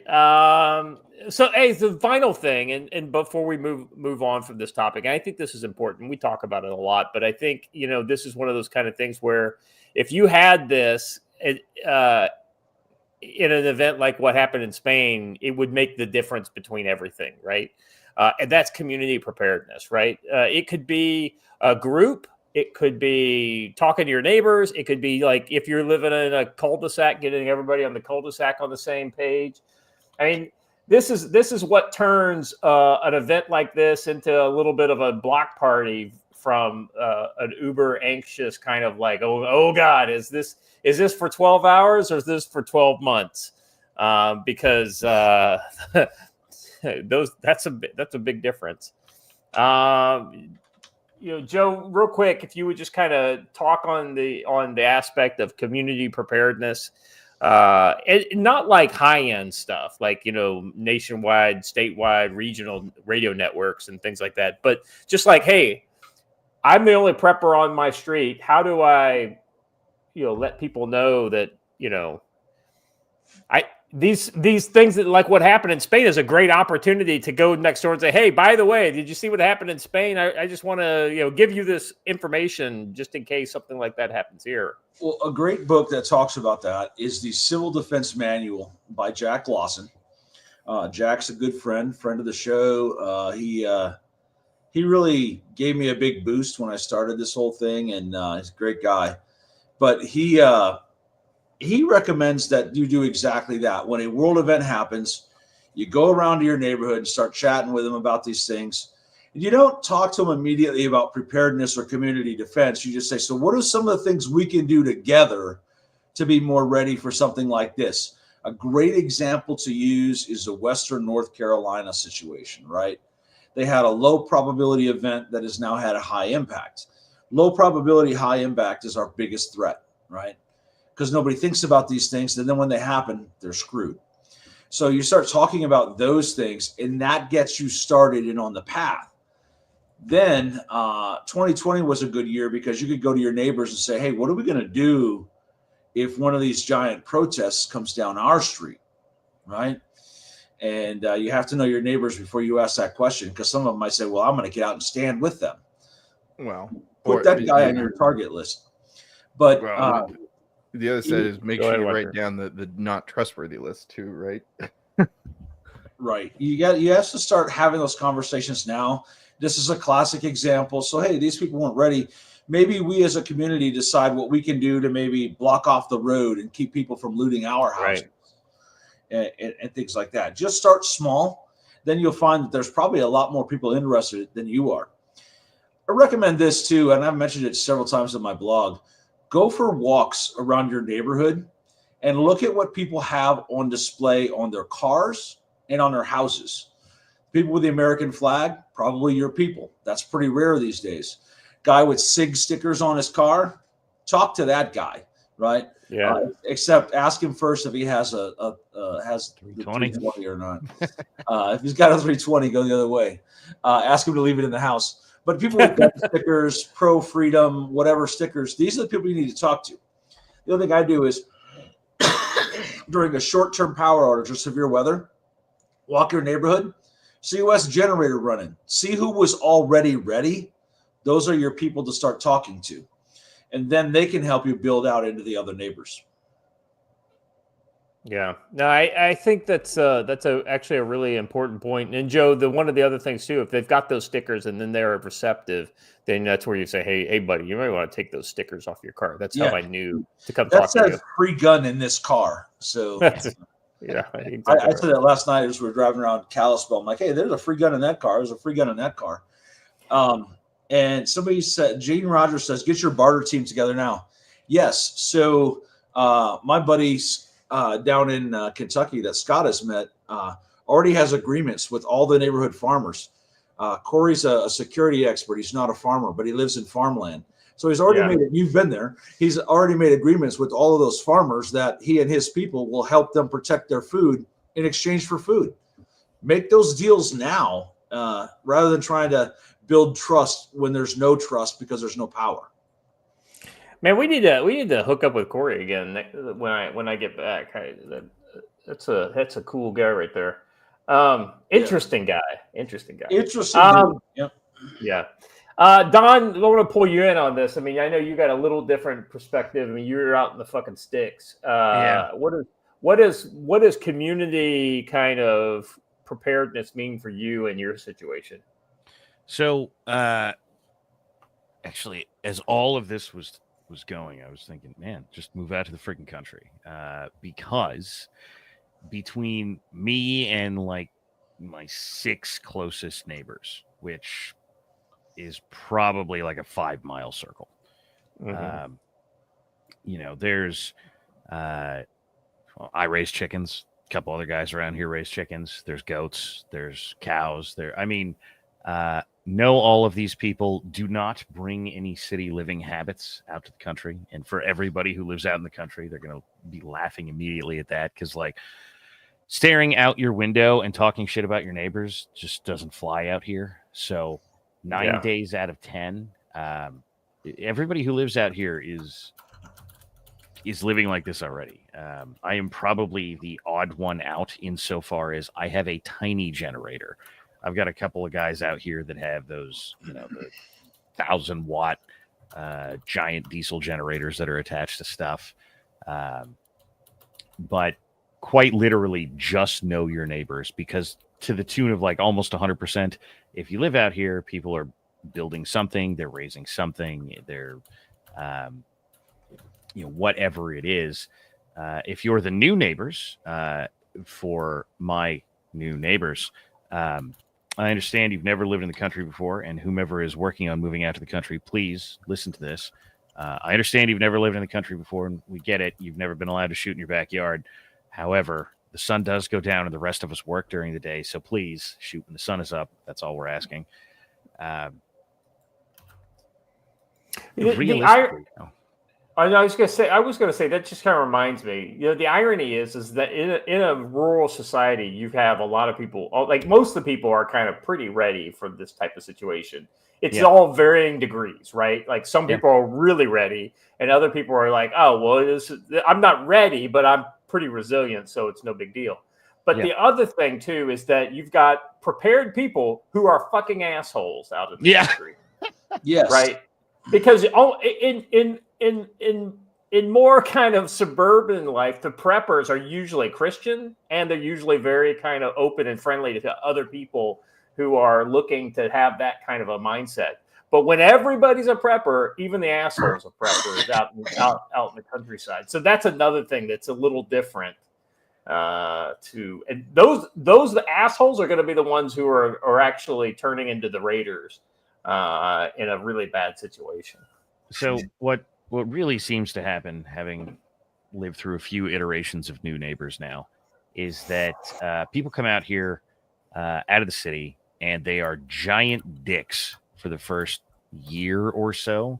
And then just unironically not living in a city for a year, people chill out. When I say I understand that you've lived in a city and you haven't been able to shoot, I don't know. I think there's like one rental on the whole street, right? And so every handful of years, somebody moves in there. And sure enough, you can tell every single time, even if, the old neighbors didn't say anything when they left, just because at 9:30, someone's lighting off 30-06 or something, or 308 or whatever. Like, wow, what is going, like, if someone is lighting off that many rounds, I don't know, we suddenly get a big rush of pigs or something? No, you just moved here out of the city. Got it. Noted. You have no idea what you're doing. But, I won't kid you. For all the years that I have said move out of cities, it is weird to watch people take about 12 months of decompression and then just become relaxed, cool people. Just almost overnight once that year is over. But yes, you're going to end up with dicks out here. There are a couple of people who are, There's always somebody who is like, I'm a big tough guy. Like I got a neighbor out back that like he doesn't manage his dogs very well. So every couple of years I shoot one because I raise prey animals. And he and I talked not too long after I shot one. He was like, make sure you shoot to kill. And I was like, bro, yes. What? You don't shoot things to wound them. What is wrong with you? Oh, it's very important. I was like, I don't. You're just super hard, aren't you? And that's exactly the impression of that guy I walked away with, is that he thinks he's super hard, and that's great. But he also, he raises animals. He, does all kinds of stuff. He's a useful dude. So he can have his big ego, and that's great. Doesn't really matter, right? I seriously doubt he's turning into a raider. I don't know. Most of the guys I've ever found that that's like that fall apart. So yeah, that's the difference between gruff and like a real asshole. Like a gruff guy is like just kind of abrasive, right? But when the chips are down, he generally is a good person. Is a helpful dude. Assholes tend to only get worse as the situations get worse. So. Often, but again, to the what to be doing out here, right? Like it's funny because out here more people would be helpful, right? That is how inverted the situation is. If I had like 10 more guys to be doing work, that would be handy. And before any of you applies for a job, if I had money to pay you, I would be posting jobs, but I don't. So, but it's, in a sense, it's almost the exact opposite of city problems, right? Like, so, I would, all these people run to the store. There is just no option to run to a store out here, right? On the other hand, the literal worst case scenario for me is that I just eat eggs, right? That's as bad as it's ever going to get. I've got months and months and months of supply of just eating eggs. Right. So, it is the inverse problem, and that's probably the best way to think about it. Is you need people, but you need ones that are helpful, right? Or at least can listen. So, you're going to have food. Decent chance if you make any quantity of living off of selling food, you're going to have more food than you're ever going to eat, right? But there is no possibility of being the first guy who goes to the unknown hardware store, right? Because that is an hour drive for me. That thing will be, you either have it on hand or you're screwed, period, the end, because you're not getting it. Yeah. Joe, any thoughts on that, Watcher? Those some pretty good points, I thought. I agree 100%. Yeah, the great thing about Don is even when I don't know what he's talking about, I still tend to agree with his assessments. So. I'm here for you, buddy. Hey, man. You got to say when you don't know. You can't know everything. All right, now let's move on over to the shit show of the month. And that would be our good friends, the Indo-Pacs, who are getting ready to pull the trigger on it. Well, some of them are pulling the trigger already. But the cool thing is that if two countries could ever settle their dispute over a dance-off, it's these two countries. Let's be honest.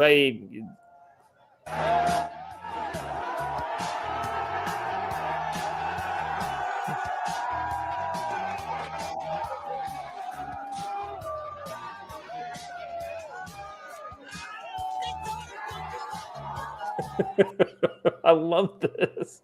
I don't know that. It's one of those things where like nobody even knows what's happening, but it's awesome.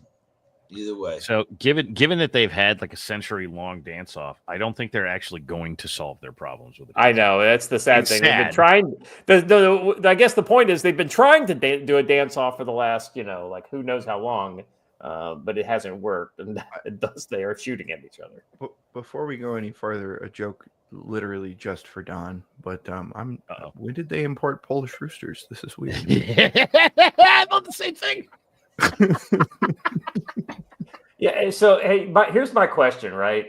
And I think this is literally like when one army gets created, trained by the Brits and whatnot, and developed and goes to war in World War II as an army, right? And then comes back, and then several years later, it gets basically divided in half.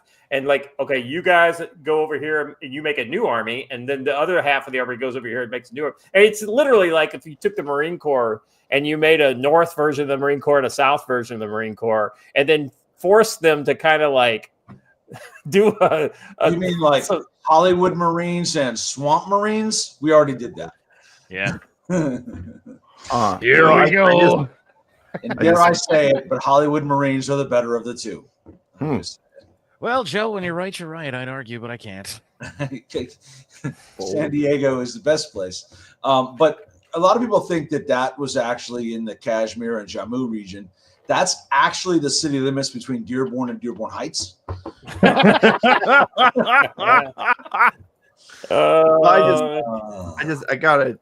found it. Now I have to.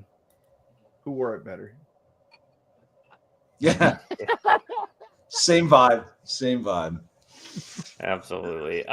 So yes, we've got the India PAC show on the boob tube. Let's see what's going on. So let's see. First one here. So this is a map that kind of gives us an idea of what's going on along their line of control. And this is the kind of Pakistan. This is Pakistan and the India side of Kashmir. And so it says here, following the terror strike, the line of control with Pakistan is witness of renewed tension. The visual map, active sectors highlighting current areas of exchange, predominantly limited to small arms fire for now. And we've seen some video with, basically just kind of, it's night and you hear gunshots going off. I'm sorry. Did you see our friend's comment here? Which one? Very old Hong Kong is actually in the replies here. Second one down. Oh, weddings. Weddings. Yeah. I mean, So anyway, I thought this was interesting. It's a pretty good amount of. Joe, this is not what you'd call super surprising, all things considered, but evidently things are ratcheting up pretty damn quickly between the two countries. Don, are you just waiting for the artillery analysis we're going to need here next week? Yeah, pretty much. What's funny about this is this comes up like once every 5 years or something because they do the dance-off thing. So somebody on the internet discovers that these two countries dance at each other like every day and makes something about it. And so now we just need them to be killing each other. The problem and my worry for my usefulness to the show through all of this will be that it may just be poop trebuchets. And if it is, I don't know much about the ballistics of those. Well, yeah. What's the CPE of a poop projectile? Exactly. I will say one sign of conflict for this gentleman, and I said it jokingly behind the scenes Monday, but apparently I've heard this reported actually as a thing around the internet. Scam calls coming out of both countries have reduced by like 97%. Oh, darn.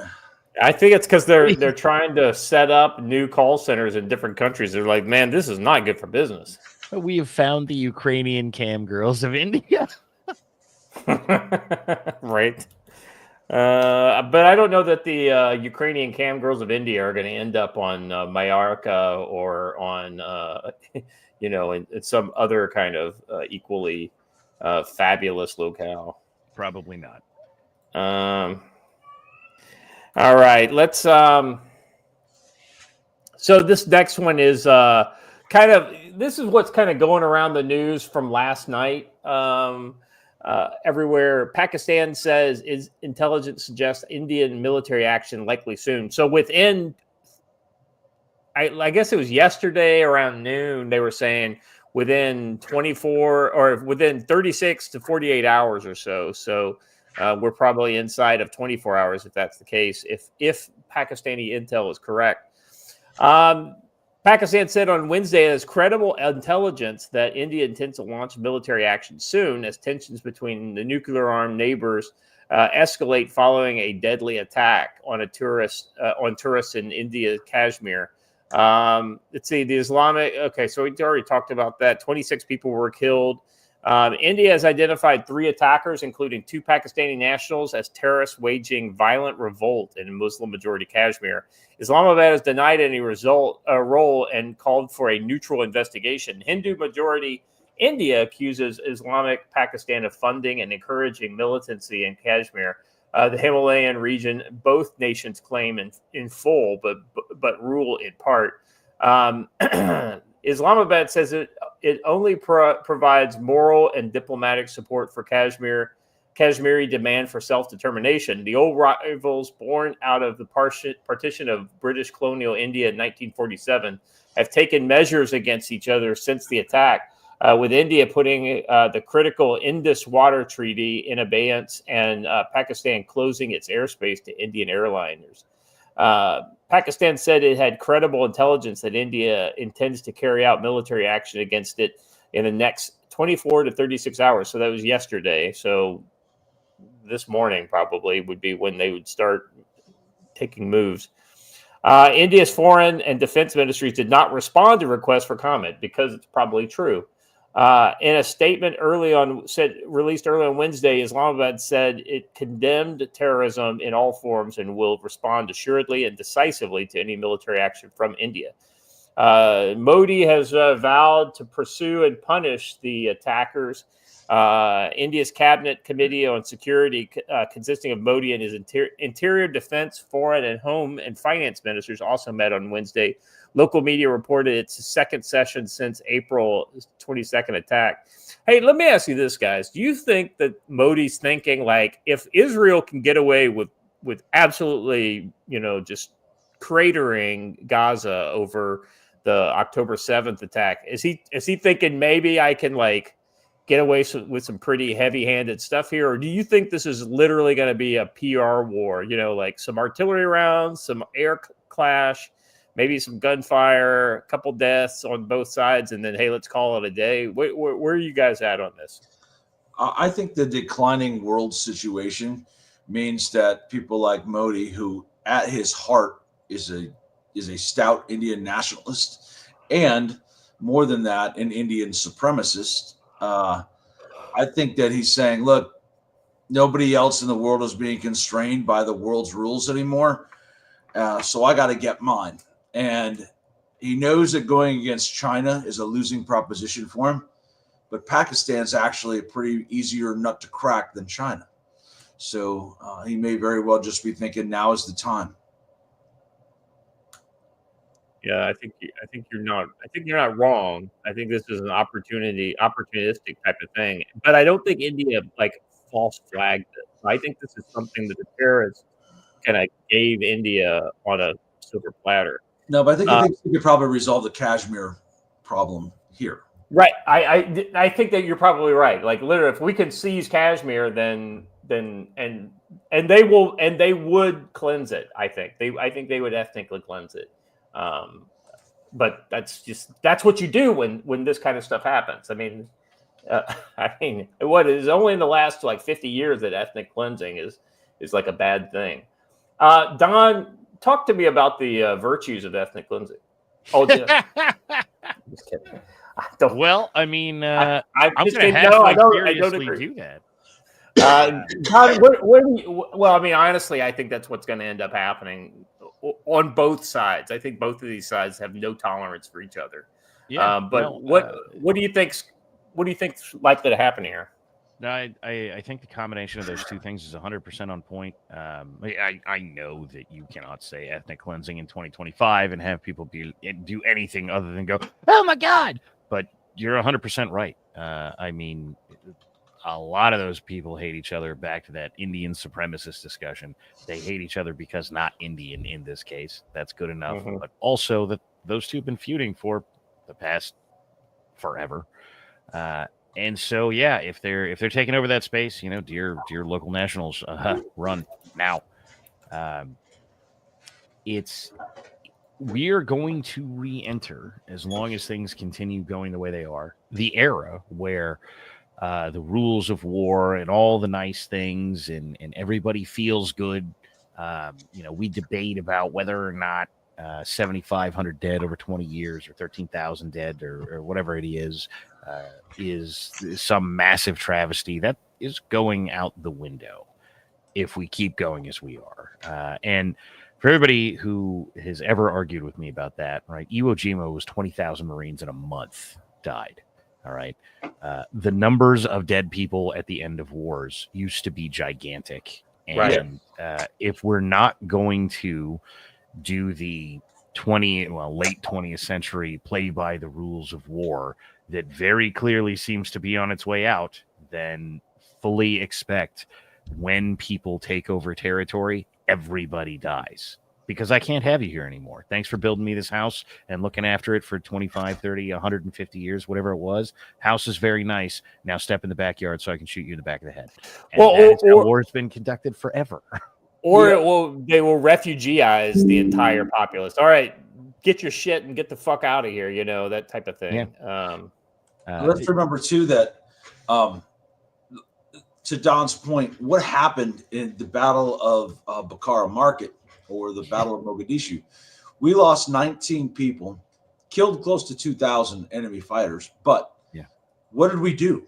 We pulled out because the cost was too high at 19 people. Yeah. So think about that, right? Yeah, that's a good point. I don't know where this whole thing goes. I mean, I don't want to see it because if there's two countries that have the likelihood of just hundreds of thousands of casualties in, outside of a world war, it's these two countries. And they can both absorb because they have massive populations. Massive populations. I think Pakistan's larger than the U.S. population, and it's over 300 million. In a much smaller geographic area. Yeah. Actually, I'm with Pakistan. To Joe's point about, previously argued over territory being resolved out of this, they will only stop there if there is any difficulty in taking it. If they steamroll all of India in specific, if they steamroll any contested territory, they're probably just going to keep going because you don't stop on that kind of win. You stop when the guys that you've hated for thousands of years, cause you some problem. Like, well, we took everything that we wanted, so now we're stuck.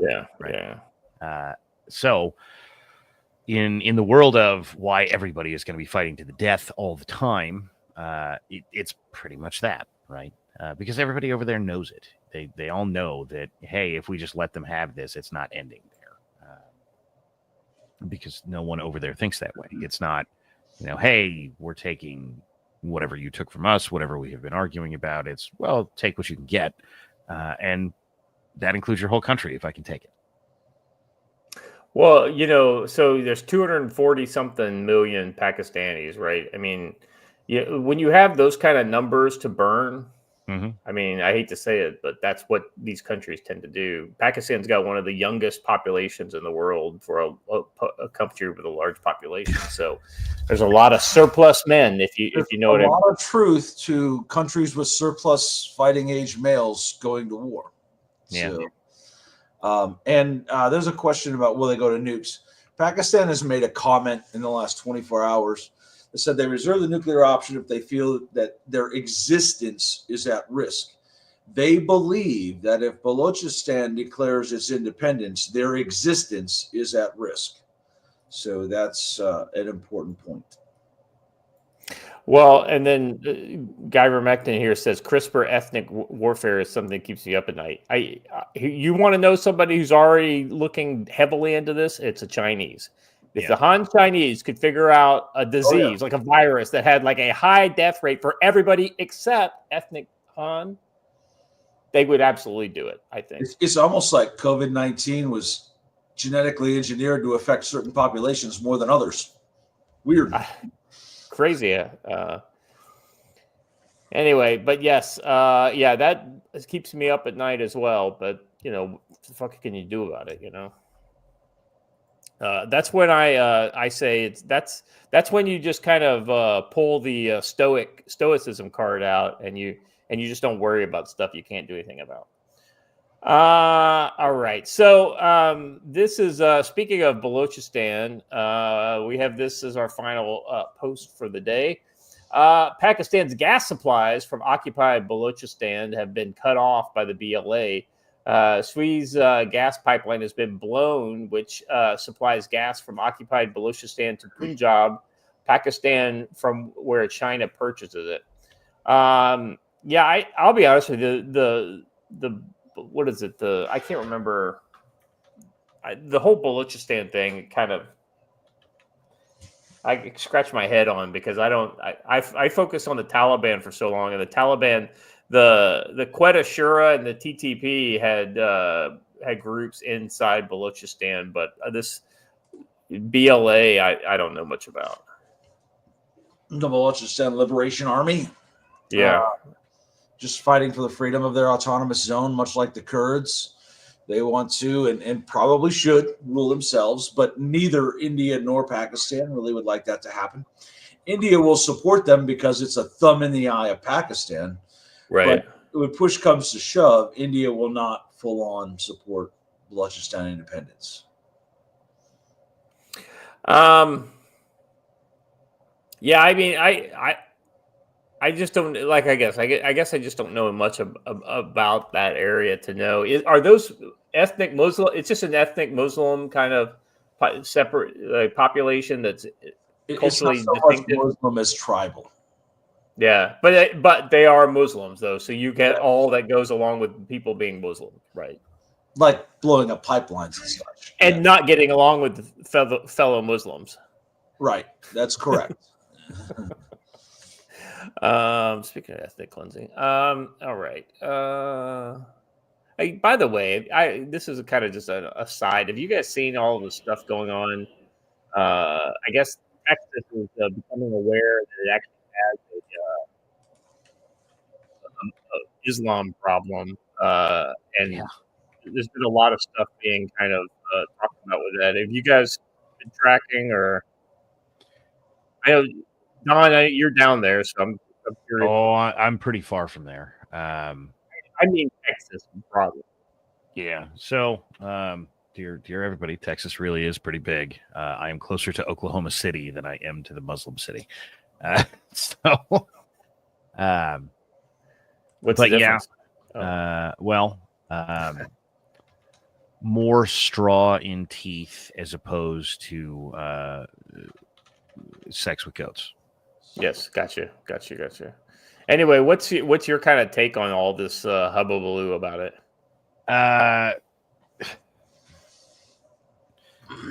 So the Texas governor sucks. It's my take on this. That is the long and short of it. Abbott does at least something. The AG's not bad though. No, Paxton is pretty decent though. It's hard to gauge because he's an AG, right? So there's some limitations on what he can do. The lieutenant governor also sucks because he could do a lot about this just because of the way that Texas politics is structured, and he's not. So the reality of this seems to be that Abbott has been playing the wishy-washy "I want to be president one day" game, and so tries to buddy up to literally everyone in DC with power in the hopes of keeping friendly with the Republican Party so that one day we can have President Wheels. That is the hope. That's been a long-standing dream of or thoughts of his dreams in Texas for a long time, basically since the Bush era. And when Abbott was AG for a while, as I recall. Anyhow, sort of the reality is, and dear everyone, learn this from Texas now. I know how the internet is. Like, lol, see, Texas sucks. That's great. Your governor, whomever he is probably a weak, wishy-washy bitch. And so, whomever it was, back to Obama at least, and certainly there's plenty of arguments for both Bush and Clinton, the importation of lots and lots of foreigners into distilled places is going to cause problems, and no one is going to do anything about it. Yeah. Let me be as clear about that as possible. The discussions of whether or not Trump is going to deport enough people, if that place was on the roster for whether or not Trump was going to deport them, then all you need to do is surround it with ICE and start putting them on buses. It's not happening. All right. None of those places. Interestingly, spend some time looking into them. You will find out very quickly that you can find out a lot about the outside of them and a lot less about the inside of them. Not to say none, but it is a lot less about the inside of them. So we are building tiny foreign countries within specifically red states, but pretty much everywhere. Yeah. Once again, I don't know enough about it to really kind of. I just think that you got to take a stand on what you allow in the public square, as far as official activities, and I know the freedom of speech, the freedom of religion, all these kind of stuff, but that doesn't mean we allow like ethnic blocks to develop in planned communities. They exist all over. There are Islam. I know. It's everywhere. That doesn't mean I have to like it or think that we should even allow it. So. Oh no, I think a dedicated campaign needs to be made militarily. Yeah. Anyway. All right, they gentlemen. are so. Private military campaign. Let's go around the horn and do final thoughts for the. Hey now. Let's do final thoughts and kind of looking forward towards the end of the week here. Joe, you're up first. Well, last night we declared our support for the Indian side of this conflict by making chicken jalfrezi for dinner. So that's pretty good. I think that we have a potentially very, very violent weekend ahead of us with May Day celebrations. So Friday we can be talking about that. Friday I may not be on. I actually have a class on Friday, so I forgot about that. My class starts before the show ends. I may be on for the beginning, but not the end. Are you referring to this? I'm talking about May Day. Yeah. I am talking about May Day, the protests planned all over the country, over 900 of them. In America. See, this is my May Day thing that I was going to use for my. It says, spoke with Ukraine's intel chief. When asked about Victory Day in Moscow, he said, bring earplugs. No further comment. This is probably going to be a historically bad idea by the Ukrainians if they go through with it. Yeah, I really don't care that much about the Ukrainians. I was talking more about America. Right. I was just reading about May Day, and that's what I thought about. So yeah, but you're right. It's gonna be spicy. It's a weekend, right? It's like what is it? Saturday? Well, protests planned from Thursday all the way through Sunday. Through Sunday, okay. Don, what about you? Well, I think Joe's right. And domestically speaking, that's probably if you are near a major city, the most important thing that's going on. For those that don't know, and because I love to harp on it, it's been a commie holiday since forever. Yes. And they mostly like to go out and riot and break things, which is not a surprise because that's often what they do until they're in control. So fully expect that. I know there's some debate about how ridiculously are we getting summer of 2020 kind of nonsense going on again, summer of love nonsense. Probably not. But welcome to a reality that somehow just everybody missed, is that these riots have been going on for years before 2020. Decades. I can't even imagine the oldest Antifa rioting video I've seen, but it's no later than like the 80s, right? Yeah. And that is a serious set of rules to make it that far out, right? Because one, nobody had cell phones in 75, but two, they were a little less holding signs saying they were Antifa, but for absolute certain, you can go back to the 80s. And so don't, whether or not you think the entire country is going to burn down, they're going to be out there causing mayhem. Don't be in it. Save yourself the trouble. Back to an earlier discussion about have more than 2 days worth of food. Now would be a great time for that. You have time to go to the store today. So do it. But I can't think of anything else that is so supremely pending. Like the Indian and Pakistanis could kick off at pretty literally any time, but a whole bunch of stuff still seems like it's just holding its breath. So India, Pakistan is probably the first thing that I've thought about in a while that might have us need to do an emergency show. So theoretically we could, and if it kicks off big time and I'm at work or whatever, you guys feel free, to do it, to do a night show. If I'm able to join, I will, but I probably wouldn't be able to do that. So, because if this is big, I think we need to cover it. So, because there'll be a lot of coverage. All right, Watcher. These guys have said it all, honestly. Keep an eye on the Mayday stuff and watch out in Baluchistan for the future of how things will kick off. I doubt it will stay at small arms. So, hey, Sunday is May the 4th, by the way. Yeah. May the 4th be with you. Yeah. Well, I don't know. Look, Hunch the Dirty Roofer just said the same thing I did in the private chat.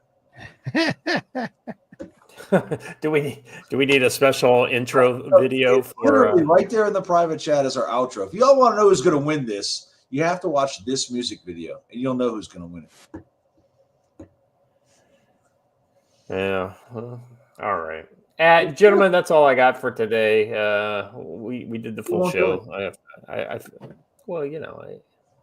I don't understand your twisted devotion to this archaic theme, but No. This is a great song.